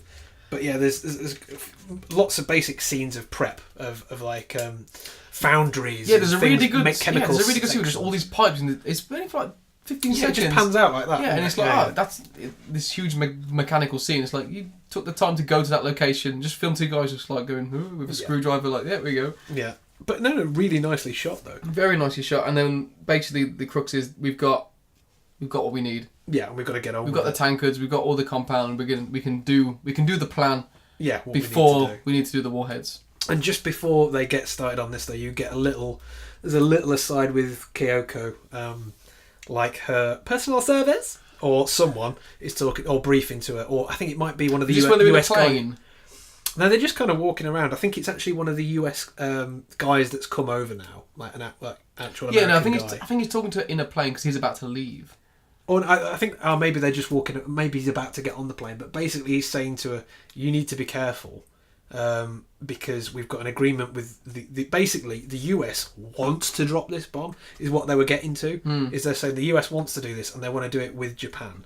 They want this all to be kept only between them. Yeah. And what you're doing by giving information to this guy and working with this guy is you're jeopardising your career. Yeah, you're making it worldwide. Basically, yeah. And he's saying your chances of now becoming, because I don't know why they alluded to her becoming president. Yeah, exactly. Yeah. But they're saying that's going to put that in jeopardy, and basically, you're on your own after this kind of shit. That is the scene on the plane, and that is the first time we hear her name, which just goes to explain, like, this is what, I don't know, about 1 hour 40 in at least, and she's been in it for about an hour and 20. So you only learn her name just now. And again, I didn't know any of these characters had names. I didn't see them ever referred to by name at any point, and I don't mind too much. No, at this point, it really doesn't make because difference. I feel like they gave that guy a pink towel so we could identify. So we could talk about it. Yeah. Thank God they did. But I love this bit though, because this is when they go for This it. is the third act. This is the battle. This is your climax. Yeah. This is going against Godzilla and their plan. And I love the first wave of attack. Phase 1, distraction. Trains to the feet. I love that. It just so happens that Godzilla is sleeping on the train. Well, he's in the middle of the train station. Yeah. And they just bombard him with trains. It's fucking brilliant. Yeah, and he blows him up. He wakes him up. And he's up and screaming. Well, it would wake him up, wouldn't So he's up in his alert. And the second part of phase 1, drones. They want him to think that he's being attacked from above, so he's not paying attention to his surroundings. Yeah. So he initiates back lasers, which I think tires him out. Or at least they might want to... Kind of. Well, the thing is, at that point, the back lasers fire up and he's swinging about. And then you see what you knew it was going to happen, because the tail comes up and arches up, and then you see the glow go to the end of the tail, and you're like, That's it, yeah. Here we go. Yeah, so it goes from concentrated back fin lasers to tail and mouth. Oh yeah, and his tail is moving independently. So he at one point he brings it alongside his head though. He's like, I thought that was really cool. It's like R-Type with that little ball. Yeah. So he's going from every hole at this point. He's going for it mental. And basically what they start doing is, rather than attacking him at this point, they start blowing up the buildings around him, don't they? And sorry, there's a bit. Go on. So before he moves to his tail and mouth. Mm-hmm. He stops obviously shooting from his dorsal fins. And there's a brilliant line that, probably mistranslated, but target has stopped hurling thunderbolts from his dorsals. Yeah, okay. Which just pleased me greatly. That's a good line, yeah. Thunderbolts from dorsals. That's the name of a band, if ever I've heard one. Oh, nice. But yeah, then we go to tail to mouth beam. And he's taking out the whole thing is a distraction. The drones aren't manned, they're just there to keep his attention. To draw his fire, yeah. But then in the translation we had, it goes straight to phase 3. They missed the phase 2, but I'm guessing phase 2 would have been the drones, and phase 3 would have been explosions. Yeah. So this is where they start collapsing buildings. Because at a point before that, they start saying things like the radiation's getting too high. We need to stop. Yeah, they have a critical limit where they don't want to infect anyone that's still in the cities. But they're like, no, we have to carry on. Yeah, well, they're like, we might as well. Yeah, is this or always going to be okay and just go around straight up? There's no point in giving up now, basically. Yeah. So they start bringing the skyscrapers that are still standing down on him and around him. And then we get these really cool scenes of rooms rotating. And because they're blowing up the skyscrapers to collapse on top of Godzilla. Yes, controlled explosions. Yeah, and you just see all these rooms full of tables, chairs, sliding. And they all crash through the windows. And again, it's really good. And there's a really good bit in it where a building makes him collapse, but his net gets caught on another building, and it pushes through the building. Yeah, I really like that. He just gets hung on it. I like that because that's it. Yeah, they then remote detonate or remote missile him and bring all these buildings down. And then, because obviously they decide they're going to administer this antifreeze or whatever it is to him. This is the bit that really reminded me of the end of Evolution. Okay. You know, where they've got the selenium, which is the head and shoulders basically, they pump up the arsehole of that big squidgy thing. Oh, can we watch that one at some point? I've still got my... You know what? I'll just watch it. We don't want to talk you about watch it. that and then I'll do something else. I've been trying to watch it for ages. It is the X-Files, the movie that should have been. So fucked up. I remember I rented that from my video shop and you got a free-eyed frisbee from the movie. I've still got it somewhere, but one of the eyes is scratched off, so it's just too-eyed now. Oh, that sucks. And as another aside, I once got the Mars Attacks, and it's double VHS. Wow. And it was a double size one, like a big thick case. I remember those. The T-shirt, the Mars Attacks T-shirt. Excellent. Like my Thomas the Tank Engine VHS had the pull-out floor map. Anyway, yeah. As a side note, this is why most people stop buying CDs, videos, because you don't get any free shit with them anymore. You don't get a booklet. You do not get free nothing. You don't get a booklet. And do they still do extras? That's the only reason I'll buy a Blu-ray DVD now is for extras. I want to see a making of, a commentary, or just anything extra. They don't, because they tweet it or they put it on YouTube, or there's not much that you haven't seen or that you... Anyway. That's it. I'll show you what... Next time you're around, I'll show you the most ridiculous thing, which is the Nintendo Switch game cases. Nintendo Switch games are on a tiny SD cartridge, and you get this big plastic case. You open it, and it's nothing but that just there. It's a tiny little plastic indent to hold this. No manual, but it's got grooves for the manual. Oh, that's the worst one. It's like they were going to do it and went, fuck 'em. Yeah, just put it in a book of stamps. Just give me that.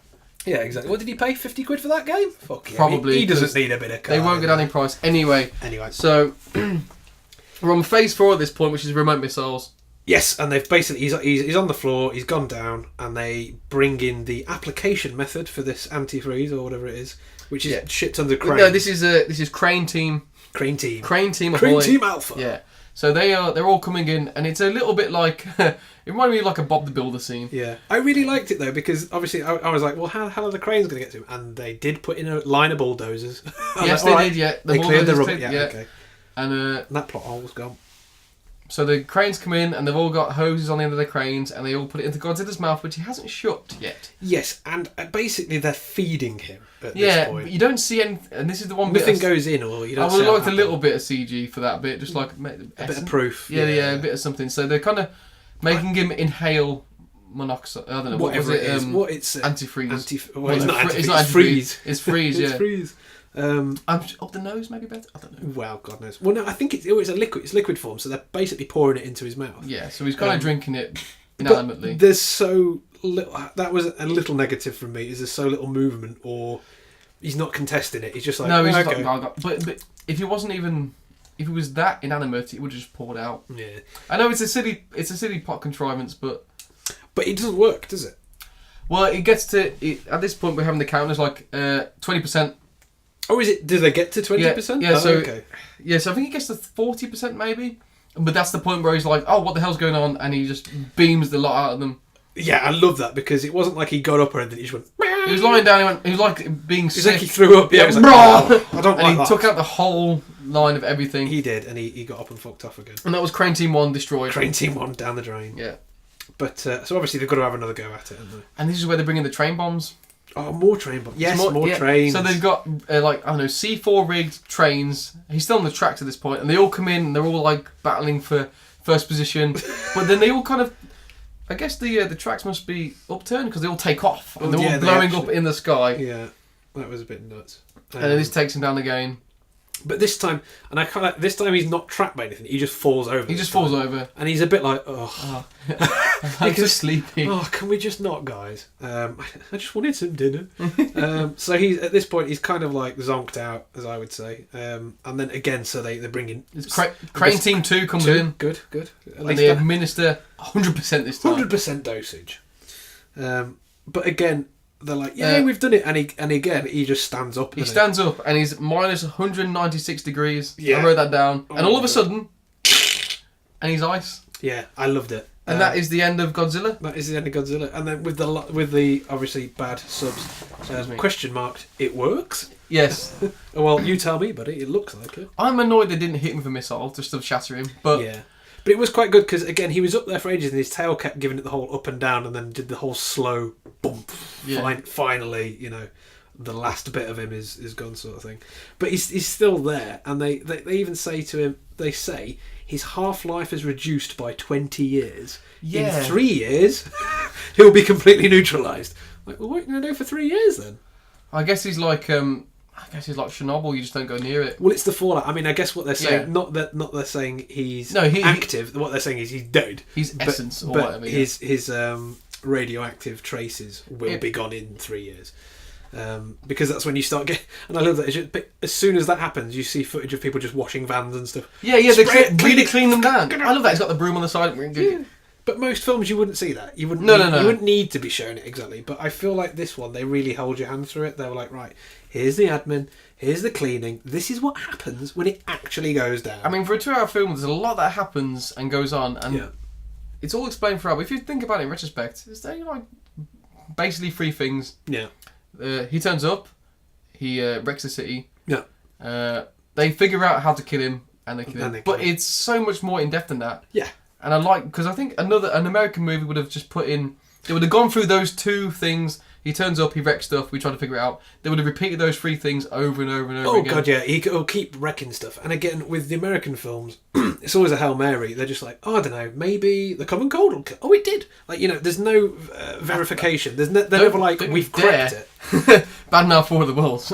No, that's a good plot. That's a good plot twist. All right, no, that's not what I was talking about. But okay, all right, fine. I know exactly. Well, all right, they're just lazy. They say, well, we'll just nuke the shit out of it then. Yeah. But there's never any difference in approach to getting him or approach of things like that. That it's always, oh, we just figured it out.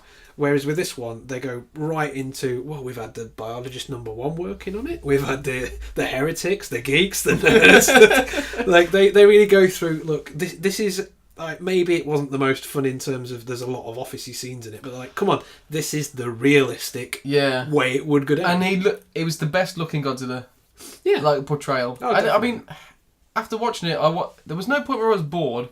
I don't know if I could watch it. I think I could watch it again.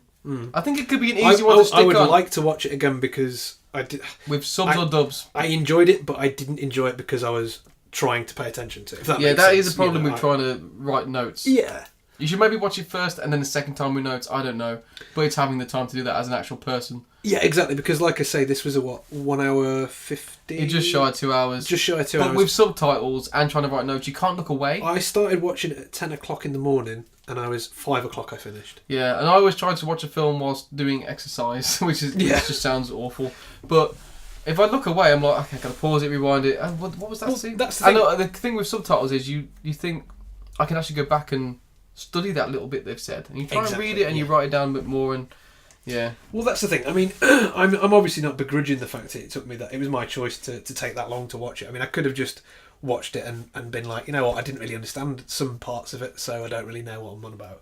But I wanted to be able to go back and go, what did they say? I think I could easily sit through it again because it was enjoyable to watch. Definitely. And we haven't got to the last scene yet, though. No, we're still not even there yet, because as soon as he's frozen solid or whatever, then we get a scene of all the evacuees, like, coming out of the shelters and stuff, and they are so goddamn happy. Yeah. Like, literally, it was hilarious. It was almost like a Vitalite advert or whatever, like, let the sun shine. Everyone was super happy. Wow, that's an old school. I mean, that's obviously not that way. It's Vitalite. Anyway, but you know, they were super, super happy about it. You would be super happy. Oh, you would. So that was good. And then you've got Kyoko. Excuse me. I can't say her name anymore. Kyoko. It's Kyoko and Yaguchi. They're having a scene on. Is it a boat they're on? No, they're on. It's just the top of the building. Top of the building. Top of whatever building they've been in throughout the film. And the Godzilla's in the background, frozen at this point. He's like just a monument. It's my little picture. You've drawn a little picture. Yeah, that's quite good. That's quite good. That scene. Because I love that shot for a start. But I think it was a little bit too on the note again through translation. But she basically reiterates to Yaguchi how close they were to the US interceding into it, because she says, and I had to write because I had to skip back to that. She says there was. And it says missing seconds, so I don't know whether she meant milliseconds or something like that. Yeah, I think she might. But it's 2,526 missing seconds, she says, until they were going to come in. So basically they're saying, like... Yeah, skinny of your teeth, mate. You were right cutting it close, lad. But yeah, they're having that, and she basically says to him, you know, you broke our agreement. Yes, because he went to the French and the Germans. That's it. So we were meant to keep this between the US and you and Japan, and you've kind of screwed me over. But it worked. But I don't care. Yeah, basically is the crux of it, because at the end of the day, no nukes were dropped, so that looks good on everyone's books, surely. But I love this scene because they have this little chat, like you say, and in the background you've got, after she's kind of wandered off, he stands there for a minute or two, Yaguchi, just sort of with facing camera, like, and there's like a little rail or whatever, and he's leaning on the rail, and in the background you can still see Godzilla. Yeah, he's just there, however many miles back in the background, and it's just a gorgeous shot because it's kind of and I think he's not quite the same level. I think Godzilla is smaller in the background than him. Yeah, I don't know. I have a feeling I've always thought they were on an attack ship. Like on the top of a boat. Yeah. Because there's a scene where they're all there watching the attack happen. No, they're still they're basically on the building of the Department of over the water, I think. Then in that case. Well, yeah, possibly. Because there's a point basically in the background there's loads of trees there, so basically they're there, and then you've got like a park or whatever in between them. So I think basically one side, because they are going to be near the bay, basically, because it all takes place within about the bay. Even though at one point they're like, in 3 hours he'll be in Tokyo. And it's like, well, no, did he get there? Or... He did, because he was at Tokyo Station, and that's why he's by the trains. That's where he shuts down to regenerate. So actually, what you're seeing is him 3 hours away in Tokyo, and you can still see the size of him, basically. So they're saying how mammoth he is. And what I didn't notice initially until I started making my little drawing was basically all the skyscrapers have been chopped Yeah, down. yeah. So you're still seeing how he's chopped them down with the back lasers and stuff. But then, yeah, well, that's basically it, isn't it? Well, no, you get the last, very, very, last very scene end where it pans up. I'm guessing it's Godzilla's tail? It is his tail, but basically he has that one last line, doesn't he, where he's saying he still doesn't want to be in charge, and he says, something like basically, that is, she says, why don't you just bugger off then, or whatever, and he's like, this is not the time to go home, this isn't over. Yeah. And then you get him stood there silently, and then you get the panning up of the tail for like the coolest shot in the film. Yeah, and it's all these tiny little miniature Godzillas that are clinging to it, but they're all I assume they're they're all dead. I imagine they're small Godzillas. Yeah. That's what I thought. Well, They're offspring because he can. But they're if you look at them, they're an evolved they look kind. like xenomorphs. Well, they almost. look exactly. They've got like clear heads and big teeth and just spiky tails, and they're all like clinging on. Yeah, Xenomorph for anyone else out there is Alien from the movie Alien. But if you're not up on the lingo, not Alien Covenant, we don't talk about fuck that shit. But they were basically Alien without the elongated head. Yeah, and they look fucking gnarly. Yeah. They look creepy as shit. I love that. Which makes me think, is there going to be another one where he defrosts and that's it, they all jump off? That's what I want, but I guess that's left up to interpretation. I don't want that. Well, yeah, I mean, basically that would give you the same thing that the whatever 2000 American one was, where basically the egg cracks open at the end of the shot. And it would not have... Yeah. That doesn't lesson would have been learned from that. Yeah, that doesn't sit well with me when films do that, because that is too direct. It's going to happen because, look, you're seeing it happen. Yeah, right I don't now. think it will for this kind of Whereas movie. this one, they're dead. So you're not going to assume it's just going to spring into life. It's like, unless it had got right to the top of the tail and like a bit had cracked and a finger had moved, kind of. Yeah, bullshit. that would... And if it was an American movie... And that's what would happen. Freddy's claw would have come straight out. Grab Jason's mask and gone in. Exactly. But yeah, that didn't happen, which I'm very proud of. I think it's a callback to them saying that he can basically reproduce. He's asexual. Yeah. That's how it's done. And basically, again, I think it's another callback to you were that close. Yeah. Because one of those things jumps off and there might be one. When he was there rejuvenated, he was probably just laying. Yeah, exactly. So there's probably a shit ton of eggs under Tokyo Station. Yeah. So at least one of them eggs could have got away. Hence, New Godzilla movie. But at least what they're saying again, they didn't go for eggs. They go for it's kind of like the way some frogs and some spiders do it. They spawn. They carry around their young on their body and they hatch out of their body. But what I was liking, so again, there was where they got the first sample of him. Let's say when they had the big ruckus, and like there was a bit of flesh just on some scaffold. And he just flops down. It's just like yeah. Is that something like that somewhere has come off him, and that could could happen. So if they wanted to, there's 1,000,001 ways to get back into. And I'm sure they'll do another one, but again, it'll be its own movie. It'll be its own allegory. If they did, I would actually rather it put. Keep in this universe with these characters or whatever. I would like to see a Shin Godzilla sequel, whereas I don't want to just see another reboot, another Godzilla. My only problem is I don't know if this is a sequel to another one. That's the thing. I know they're all like an anthology, aren't they? Just carry on with their own story. Yeah, most of them are independent of the other films. But what I'm saying is, rather than see another fucking Hollywood boot up, I would rather see Shin Godzilla 2. Because I want to see the carry on of what happened there, because they're giving me a new Godzilla, something that I can sink my teeth into that's not just it lays eggs and no, it's another monster movie. Yeah, exactly. Which is obvious lazy thing to do. But again, I just wanted to. I don't know why that popped. I think it's one of my good things, or I might have missed it off somewhere. But Godzilla's face, loved it. Yeah, I loved it. It was so spiky and prickly, and you know what it reminded me of was Critters. Yes, it's very crittery. It's like that. It's true because it's got the hyperextended mouth with the teeth all the way around. And it's kind of like those needle teeth. It had that kind of 80s menace. The kind of thing that it's trying to be terrifying, but it's not actually that creepy. But you know what? It still freaks you out. It's so different that it can't be. It's like those things like Pumpkinhead and stuff. They're just kind of so creepy in their conceptualization. They're actually probably creepier than what they were shooting. Exactly, for. Yeah. But I probably skipped into my good points, but that was definitely one of them. I love that thing.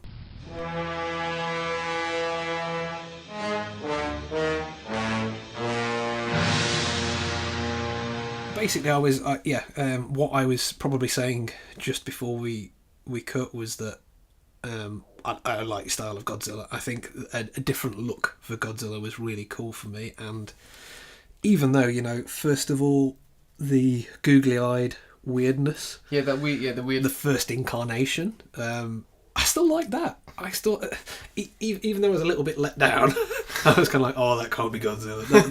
That is not what I saw. It was mainly the eyes with that. It was the eyes. Yeah, and the fact that his neck looked a bit like a ball bag. He basically looked like someone was dragging a scrotum down the Tokyo. Yeah, he had a bit of a harmonica neck.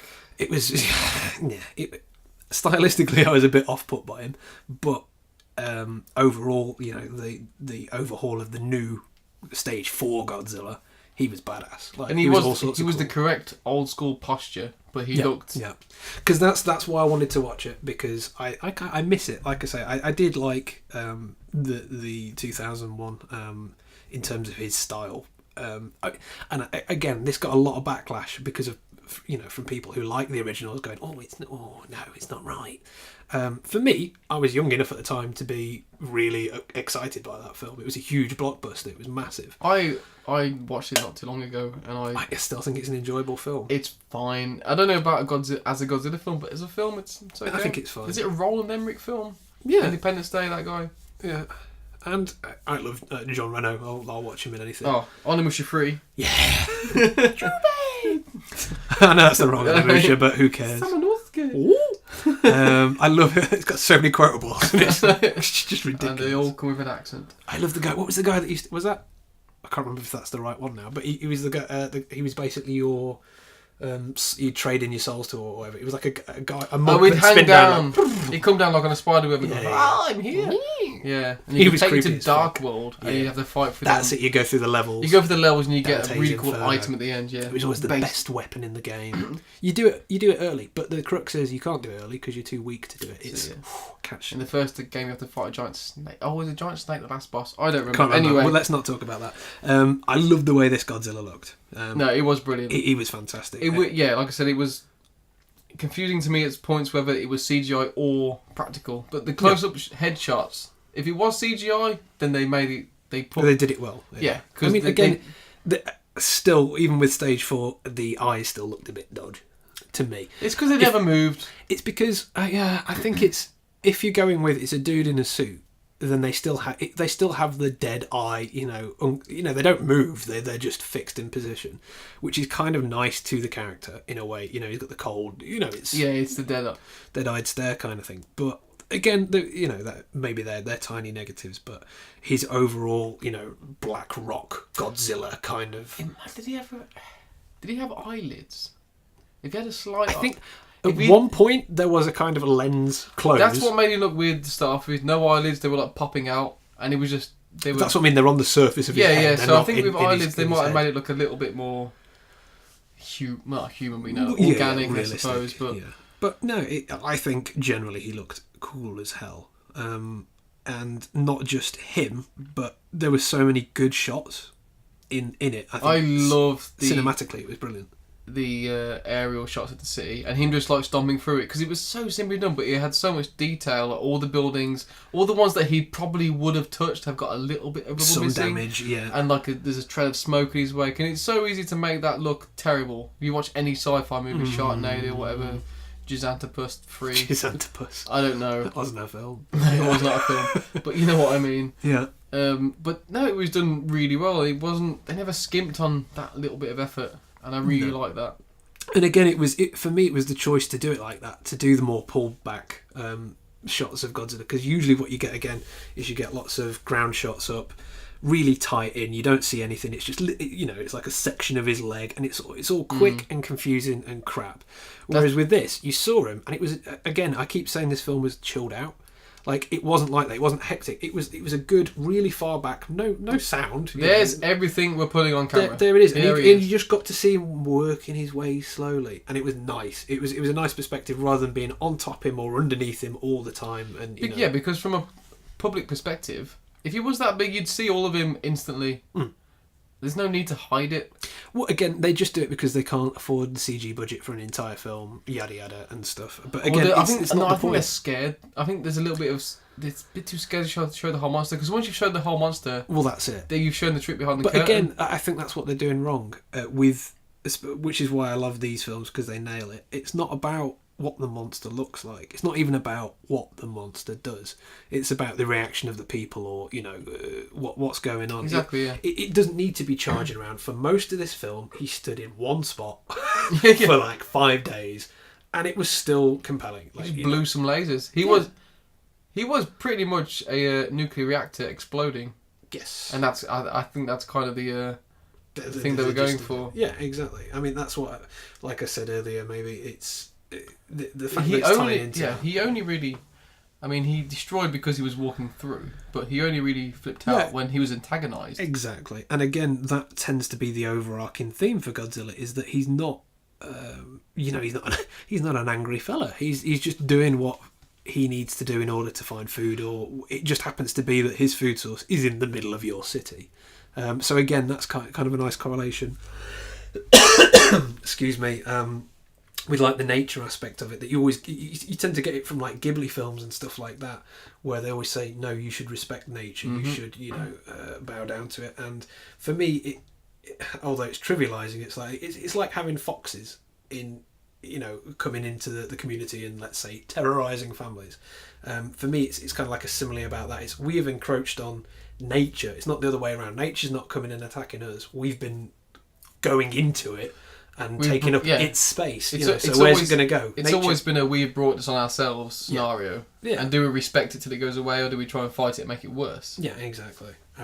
So that's why I love these films, because they've got that overall motivation. Yeah, because one of the things that I wrote down from the beginning was, is Godzilla a bad guy? Yeah, I still don't think so. I mean, in later iterations from the earlier ones, he's fighting another nemesis. So he's clearly he is clearly the superhero. He's the protagonist. Well, yeah, and he's basically defender of Earth. Yeah. But I mean, originally he's a byproduct of our own stupidity. Yeah. And in this, I kind of see that it's the same kind of thing, but I think it had a different underlying story to the nuclear waste. And it was right in the last act that did it for me, where they're fighting him with the city, basically. Oh, they're bringing the buildings down. They hit him with the trains. It's the industry. Yeah. It's the people. It's Japan working as a community.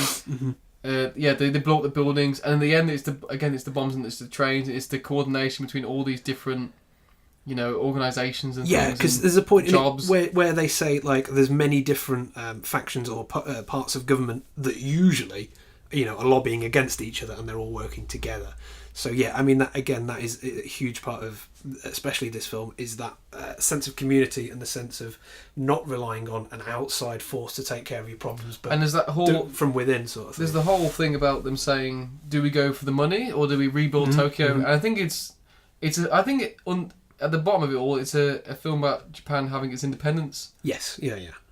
I mean, again, I mean, that might be something that is, the point of these films is to show that. And like I say, the whole scenes showing Nagasaki and the Hiroshima, bringing that in, basically. So you're saying, this is our identity as a country. It's very poignant. It's just we are the broken people rebuilding continuously, kind of thing. This is how they. We never forget our history, and we don't want to derive from that and adhere to the foreign. Roots. Wait, yeah. You've got to remember your roots. Yeah, that's exactly it. But it's a nice way of doing it, and again, they've used Godzilla as a means to tell the story. They haven't tried to put a ham-fisted story around a giant creature. But I just love that they beat him with how the city was built, and the whole thing is, we're going to rebuild it. No, but we're going to destroy Godzilla because of the way we've built it. Yeah. We're going to collapse those buildings. We're going to fire those trains in. It's kind of like a 360. Do we save Tokyo? Fuck Tokyo. Bring it down. Get rid of him. We are going to use the city for the people, not the other way around. We're not going to throw people at it because it meets our quota and yada yada. But I love that, and still, although a great deal of it was offices and meetings and boardrooms. I loved that in certain aspects. Like, in terms of some of the shots were fantastic. Like at times when there was a lull and it was the empty boardrooms and things like that. They made really good use of their spaces. And even though, again, a lot of it was, let's say, political motivation and chatting, it was still compelling enough to be interesting. Yeah, I wasn't. I mean, I did find myself going, "Oh, another fucking office." But whilst it was on, I wasn't going, oh god, I was happy to be watching. There was never any point where anyone in that office talking, I didn't believe that was their job. And that they were trying their hardest to achieve what they wanted to. Yeah, or that it wasn't relevant. I mean, there wasn't a scene where some guy was like, I haven't seen my kids in 5 No, years. exactly. I don't yeah, care. there was I don't care about there you. was no personal intervening. Well, there's no fluff. There was no fodder. I mean, if you look back at the American last remake, I'm saving a kid in the train. Yeah, no, who cares? Yeah, that's fine. It's going to blow up anyway. But in this one, it was no. Everyone's working to the end goal. The greater good. Yeah. That doesn't matter because there's a big, massive lizard Yeah, that's storming through the city. That should be the main focus. Don't care you haven't had a shave. Yeah. But yeah, I mean, I really enjoyed that aspect of it. And I think a major point for me was, again, the originality of it in terms of, the way Godzilla looked in some styles, but the character of Godzilla in terms of, right, for one, fucking laser tail, laser back is amazing. The laser back was. That was so cool. Like, I wasn't expecting that. And the breathing of the fire, it must, I don't know, I'm going to say again, it's one of the most realistic renderings of flames I've seen. Oh, yeah, okay. I mean, I think it was just really unexpected cool. because you kind of, when you see him first turn up, it's like kind of like a fish chicken.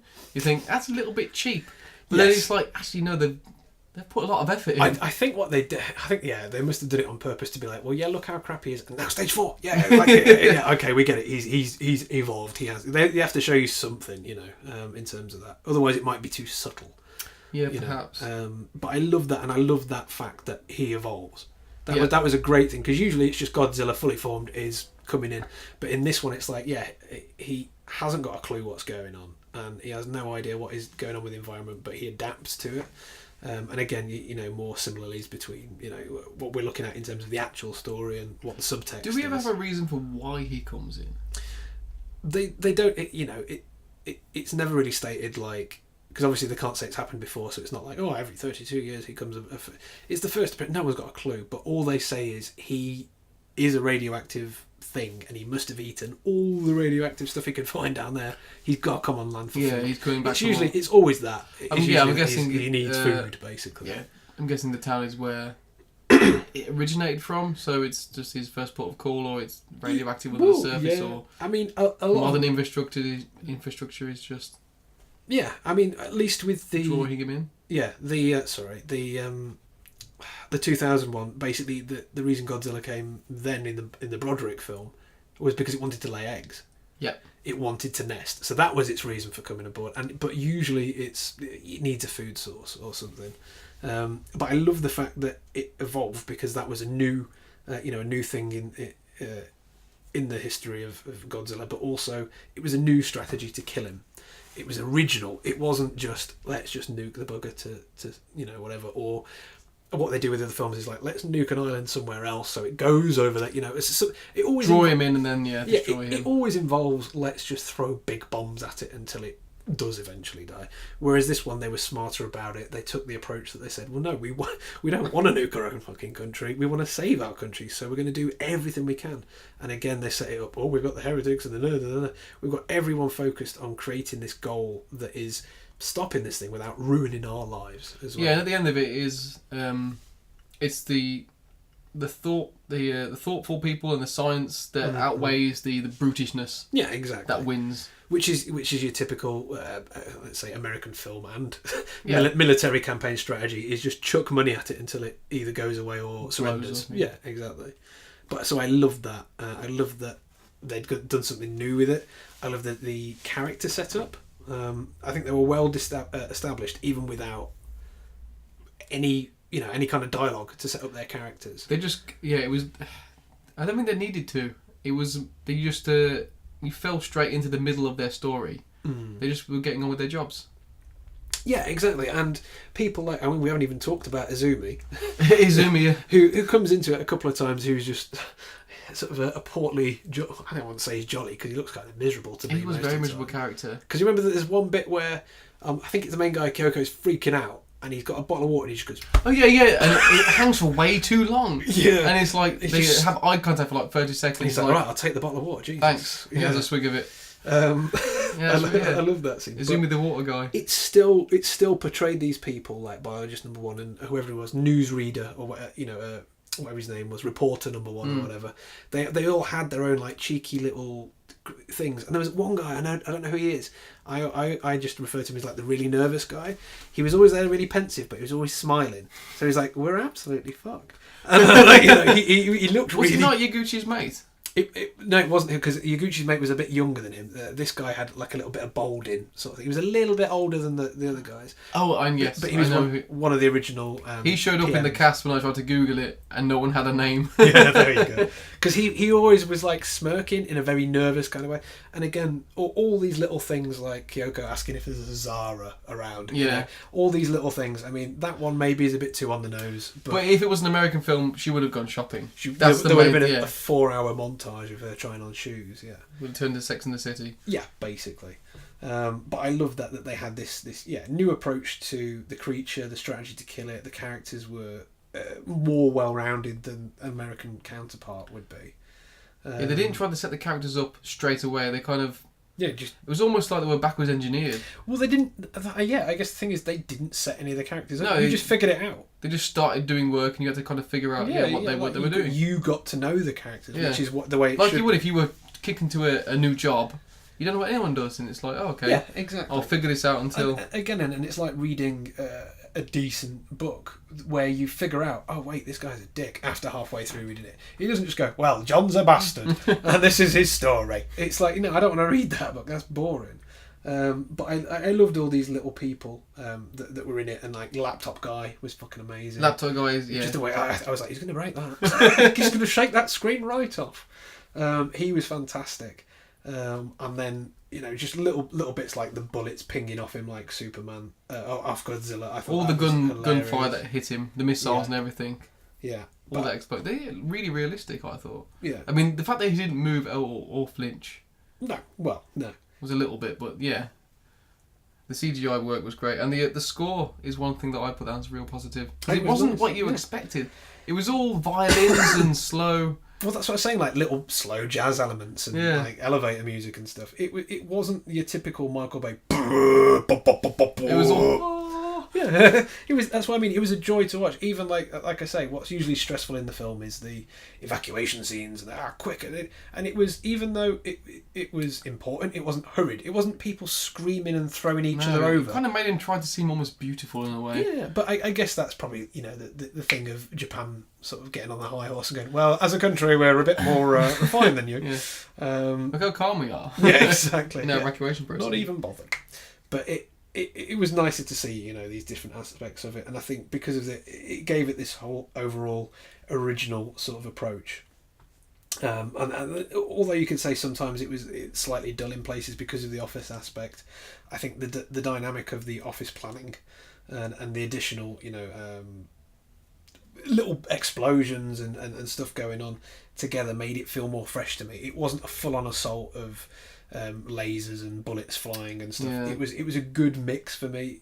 Maybe it was a little bit, like you say, admin heavy, but not too much. It didn't make me hate the film. But it could have easily been too much Godzilla. I think that could have been too heavy. If every other scene was them battling him, it would be like, okay, that's outstayed its welcome. But no, I think it was perfect balance between the two.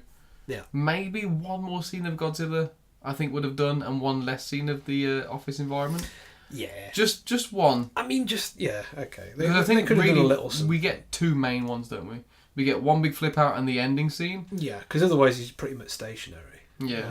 Because realistically, I like the fact that they didn't just drag those scenes out. That it wasn't 40 minutes. Everything they said had purpose. Yeah. Oh no, Godzilla.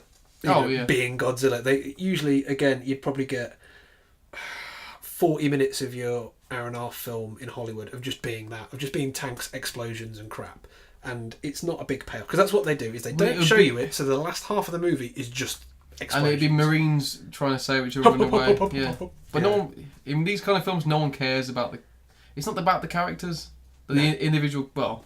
It's not about the individual, it's about the overall. It's about the cohort of the community which are fighting this big being. There you go, which is exactly the feel of the movie. This thing is too big to be dedicated to one person. Yeah, otherwise, it's an anime. Yeah, and again, it's like the whole thing with like breaking the contract or agreement with the US, saying like, look, no, the two of us aren't going to handle this. We need to bring in other people. We need to be France realistic. and Germany. Yeah, exactly. Otherwise, it's not going to work. Or Americans going to come in with the nukes. Yeah.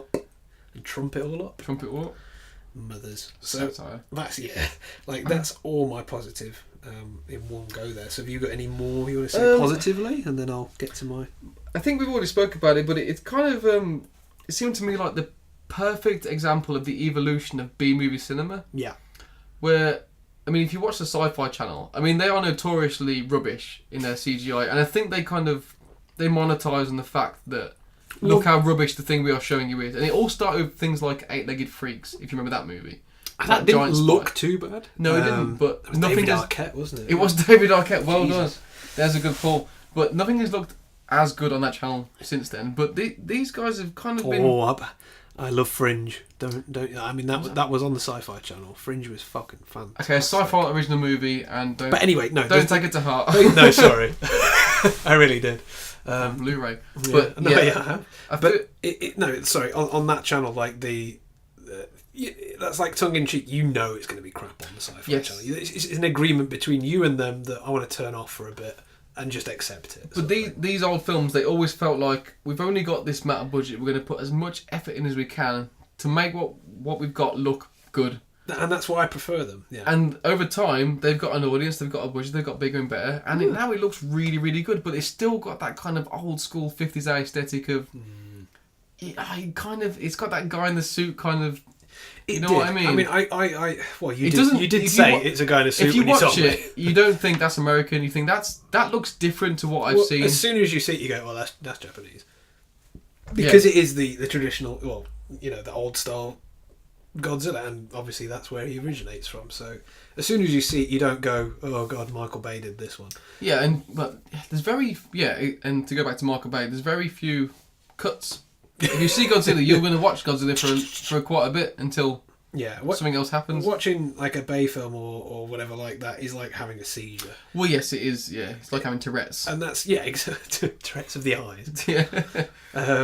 But yeah, it's unwatchable to a point. And even though we said there are so many cuts in The Office and stuff, there are, but then it's not. Every 2 seconds, it's like you get a minute of dialogue, cut to some other guys, a bit of dialogue. It's not just cut.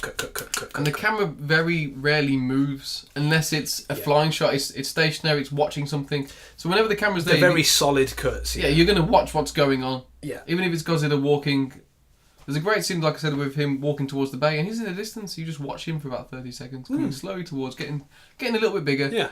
And it's like, okay, we're going to study watching this massive creature now. Yeah, and it's really nice awesome, though, because you turn off going, oh, what's going to happen? You're just like, kind of in awe of it. You're like, whoa, cool. Like, and that's it. You turn off and you just, what's it going to do? What's it going to do? Like, and you're hooked by it. Whereas obviously with Hollywood, they tell you exactly what's going to happen. Because with a film where they don't reveal the monster, and it's like, okay, we're going to see his ankle, you're going to see a little bit of shoulder. Then at the end, the last 2 minutes, you're going to see everything. Once you've seen it, the rest of the film before that, you don't need to watch it again. But with this, it's like, okay, we've established the monster and we've seen it straight from the get-go. We can get on with what the film's really about. What it's actually about, yeah. I mean, again, that sort of dynamic only works with certain films. I mean, like Jaws.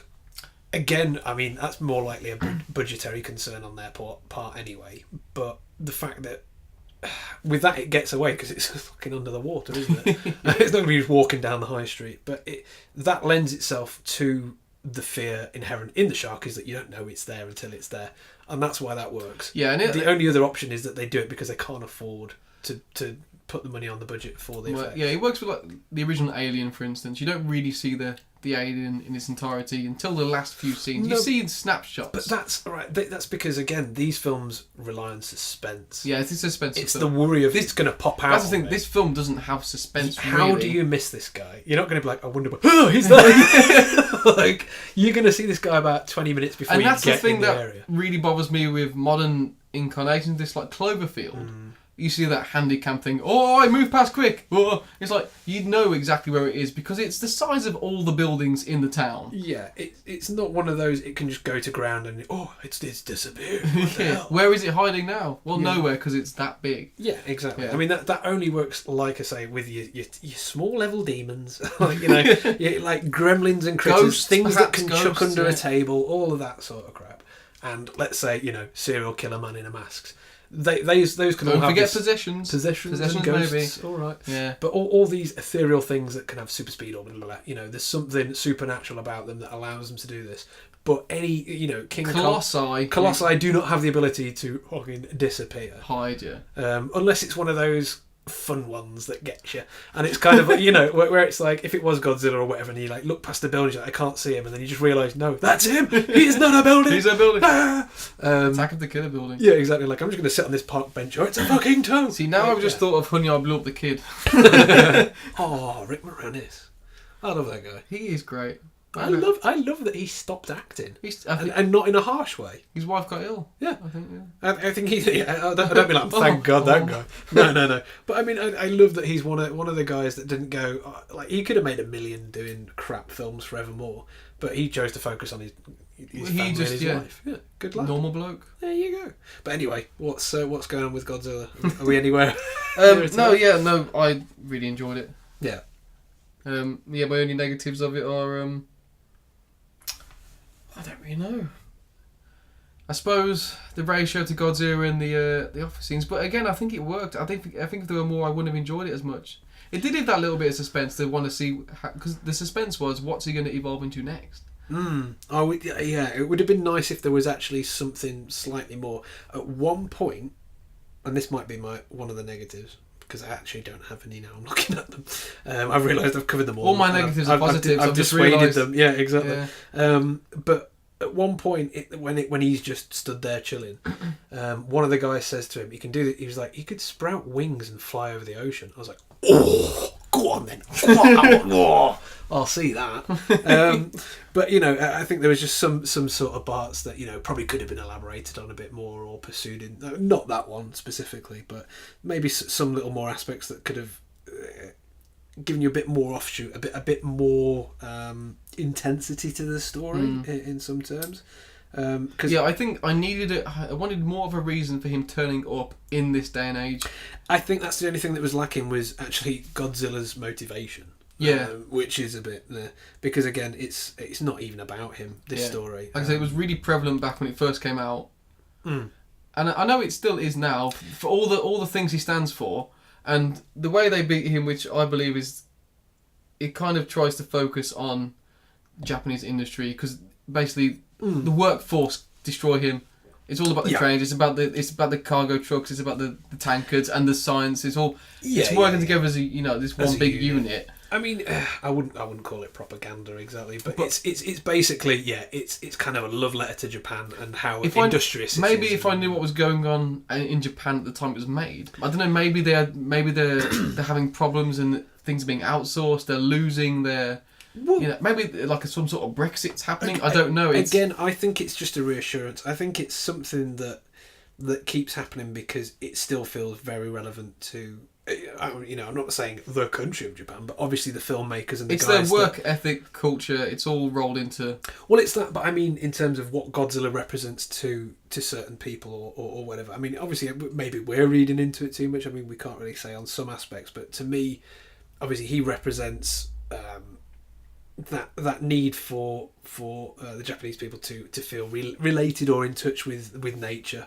And to feel part of it, and I guess what they're always doing is they're trying to redeem themselves in a way because I think probably what they are thinking is that they, as a society, as any society might feel a bit guilty for pollution, for yada yada yada, and what they're doing through the film, and especially the ones where they turn around and then go, actually Godzilla's helped us, thank you. Yes, is them going, oh yeah, we've seen our ways, we need to be more. And now it's working positive for us. Exactly. So it's more. So when this foreign body comes in. Yeah, and we can face it as a united front. So I think there's that sort of the harmony with nature, which is the huge, most compelling aspect of Godzilla, but also especially with this film to tie it into the tragedies of using atomic bombs, you know, and especially for a country that has had 2 atomic bombs dropped on it, and they are the only 2 recorded in history. So it's pretty harsh that it got both of them for a start. So I feel a little bad as someone they're pointing that out, because I don't really understand like they ever will. You know what I mean? This is what I'm saying. Yeah. You know, I can't only really interpret what I This is why I feel a bit guilty about saying, you know, maybe he means this much to them, because this is what I'm putting into my It my might 2 just cents. be it's a giant monster and they find that fun. Exactly, but I refuse to believe that, because I think with Asian cinema especially, and maybe even some British cinema, it's more about what it fucking means. It's not about making money. It has a real point. Yeah, it hasn't looked at another film and go, we'll do that. It's gone, no, we've got a point to make. I'm going to make it with the monster. It could be anything. It could be a ham sandwich, a washing machine. Yeah. The same point relays. Exactly. And for me, this is the reason people make these films. It's not over what Hollywood does now and buys up Disney and makes every Star Wars film it can because it can crank out the budget for it. It makes the same film over and over again because it loves that film. It loves that story. It wants that story to keep going and be around. It's like a fairy tale. Yes, that's what I'm saying. It's a fable, you know. Yeah. And God knows, I mean, whether we're going to do the research on that, knows. Whether that's how it started, you know, whether it is actually, you know, something that's come I do through believe from folklore into cinema. It originally started because of the nuclear waste. It was like it was a propaganda warning. Yeah, exactly. So obviously, if that's how it's come about, then that is still why it's here. And I would say 2017. Did you say? I believe so. Yeah, when it was. We're only talking last year then. And still, what are we looking at? We're looking at possibilities of nuclear war with Korea and US, and tensions are running high. And I think this film keeps getting made because filmmakers want to keep saying to people, don't fucking do it. I think it will always be relevant. It will always be relevant, yeah. And I think, unfortunately, like the newest incarnation of it with Walter White. Ryan Johnson? Brian Gosling? No, Bryan Cranston. I was thinking of the director, sorry. Yeah. With Bright Cry, that's lost all the heart. I mean, you still get the overarching, yes, Godzilla is trying to protect us from ourselves, but it's lost anything to do with the meaning. I don't think it translates. It means to be a movie. It wasn't made by someone who cares about Godzilla. It was made by someone who wants the money. I think it was someone who looked at what it did mean to be Godzilla and thought, oh, that's cool, but I'm going to make it. Yeah. We need. Yeah, it needs to sell, because if Shin Godzilla, I don't know if Shin Godzilla ever had any UK box office, but I don't know who would have gone to see it. I remember hearing about Godzilla.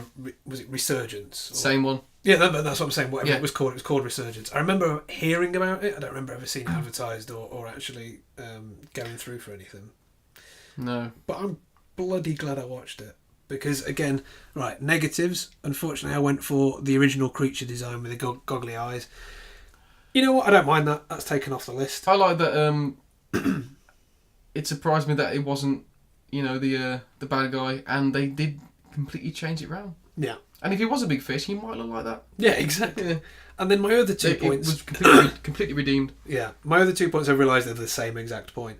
The subs were shit. And that's got nothing to do with the film. Nothing to do with the film at all. I actually don't have any negatives on it. My first negative was there's an awful lot of USA praise, but that is quickly... scorn is pulled on that very fast. But no, mostly just positives. The score was brilliant. Yep. I love the evolution of the old cheap cinema. And the effort put into the amount of extras on screen. I was going to say, you brought up the extras. I don't know why, it just really, really impressed me. Because it feels better than seeing 1,000, CGI stormtroopers or whatever that are just fake. Yeah. It's nice to see some actual acting going on or whatever. But I would thoroughly recommend that film. I would always say, if you can try and find some better subs, fucking hell, go for it. If you speak Japanese and just watch the film, you'll really enjoy it. A dub would be good, I think. I could enjoy a dub. The thing is, I was saying to you, I would happily dub the film myself if I knew what they were saying, just so I could watch. I'd do all them parts. I'd be even Godzilla, even Pink Scarf Man. Yeah, I'd just get you to come and stand on your toes. Pink Scarf Man. You can be White Scarf Man when he turns up later on. Yeah, because the distinction is that clear to me. It is that clear.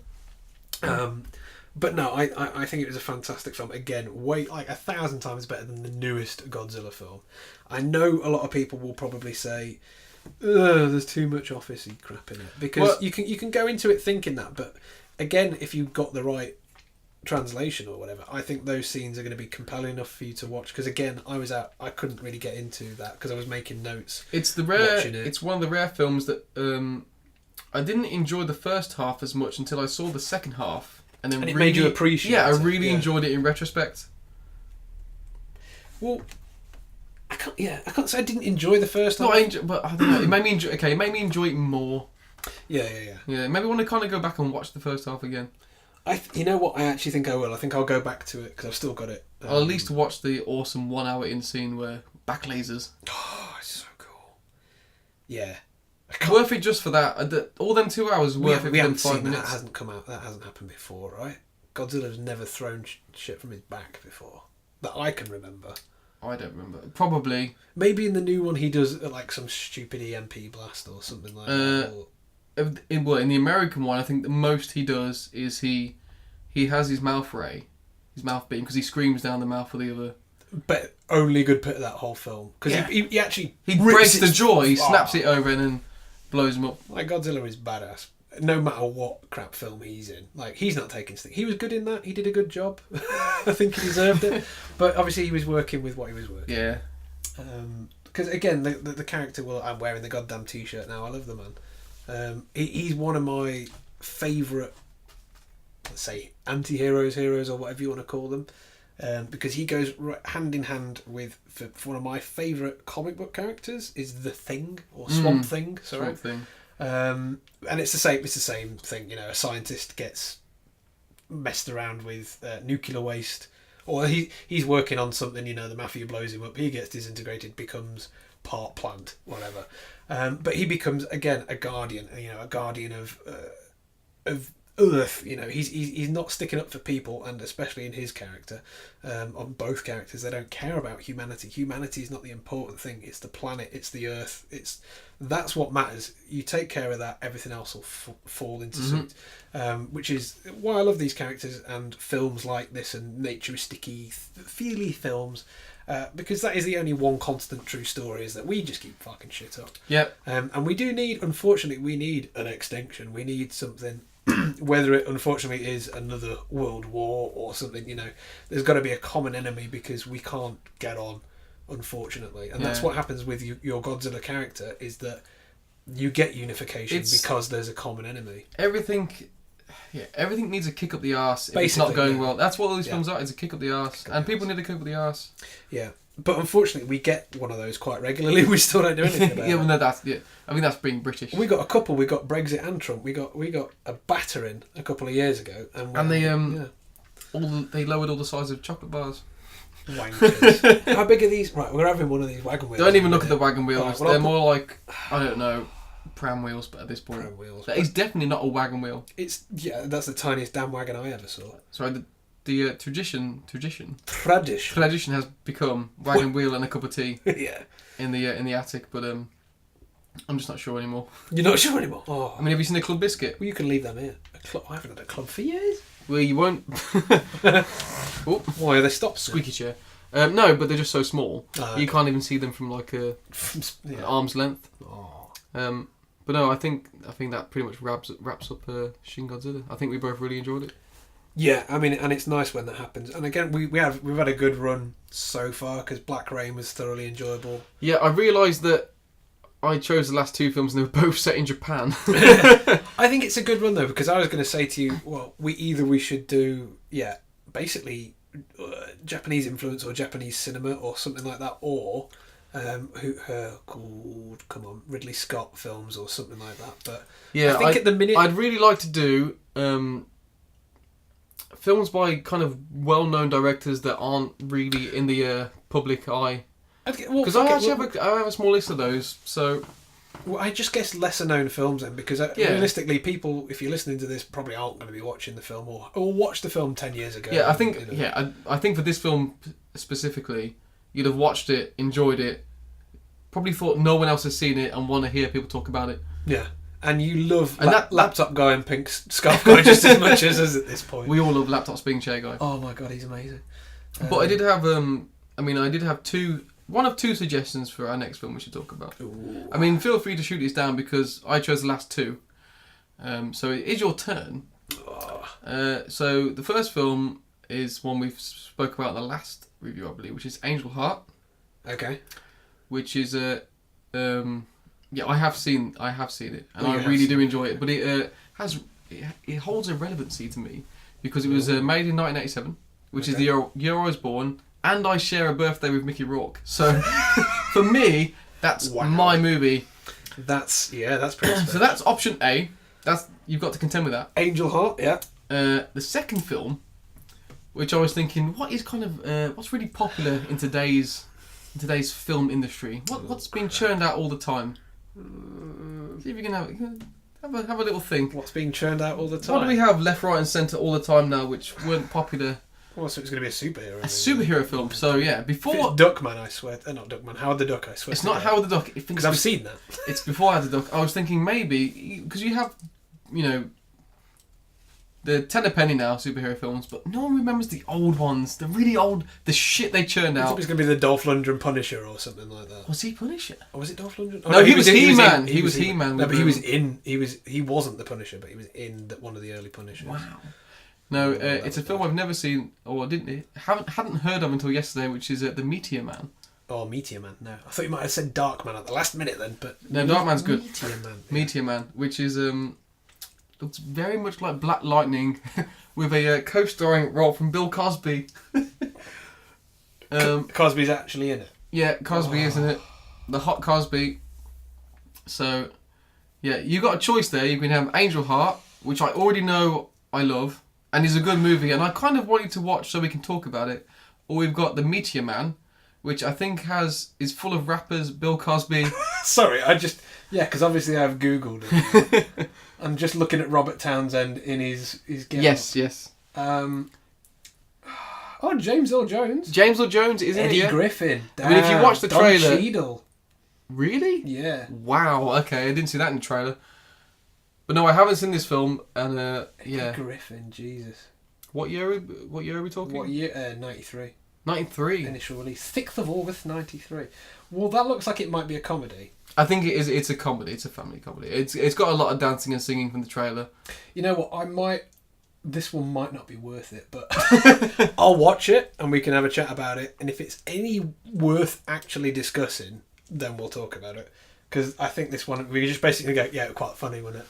I don't know whether we can really delve into the depths of a comedy superhero movie. I thought maybe try and change it with something a little less deep and Japanese inflected. But again, like I say, Angel Heart is on the cards. Well, I'll watch this because I've never seen it before anyway. So and I need to watch new things. So maybe Angel Heart then. But pending that, I might just text you like tomorrow and be like, "Nah, let's watch The Wrestler or something." But again, we've both seen that. But, right? I do like the idea of watching films we've never seen. Yeah, it's hard to do though, isn't it? Yeah, it's a bit more. So I have to watch honest. Angel Heart because I haven't seen that shit. Yeah, so maybe if you've got a film that you've loved and that I've never seen, we could share opinions back and forth. Do a bit of a handover. The old handy. The old handy over.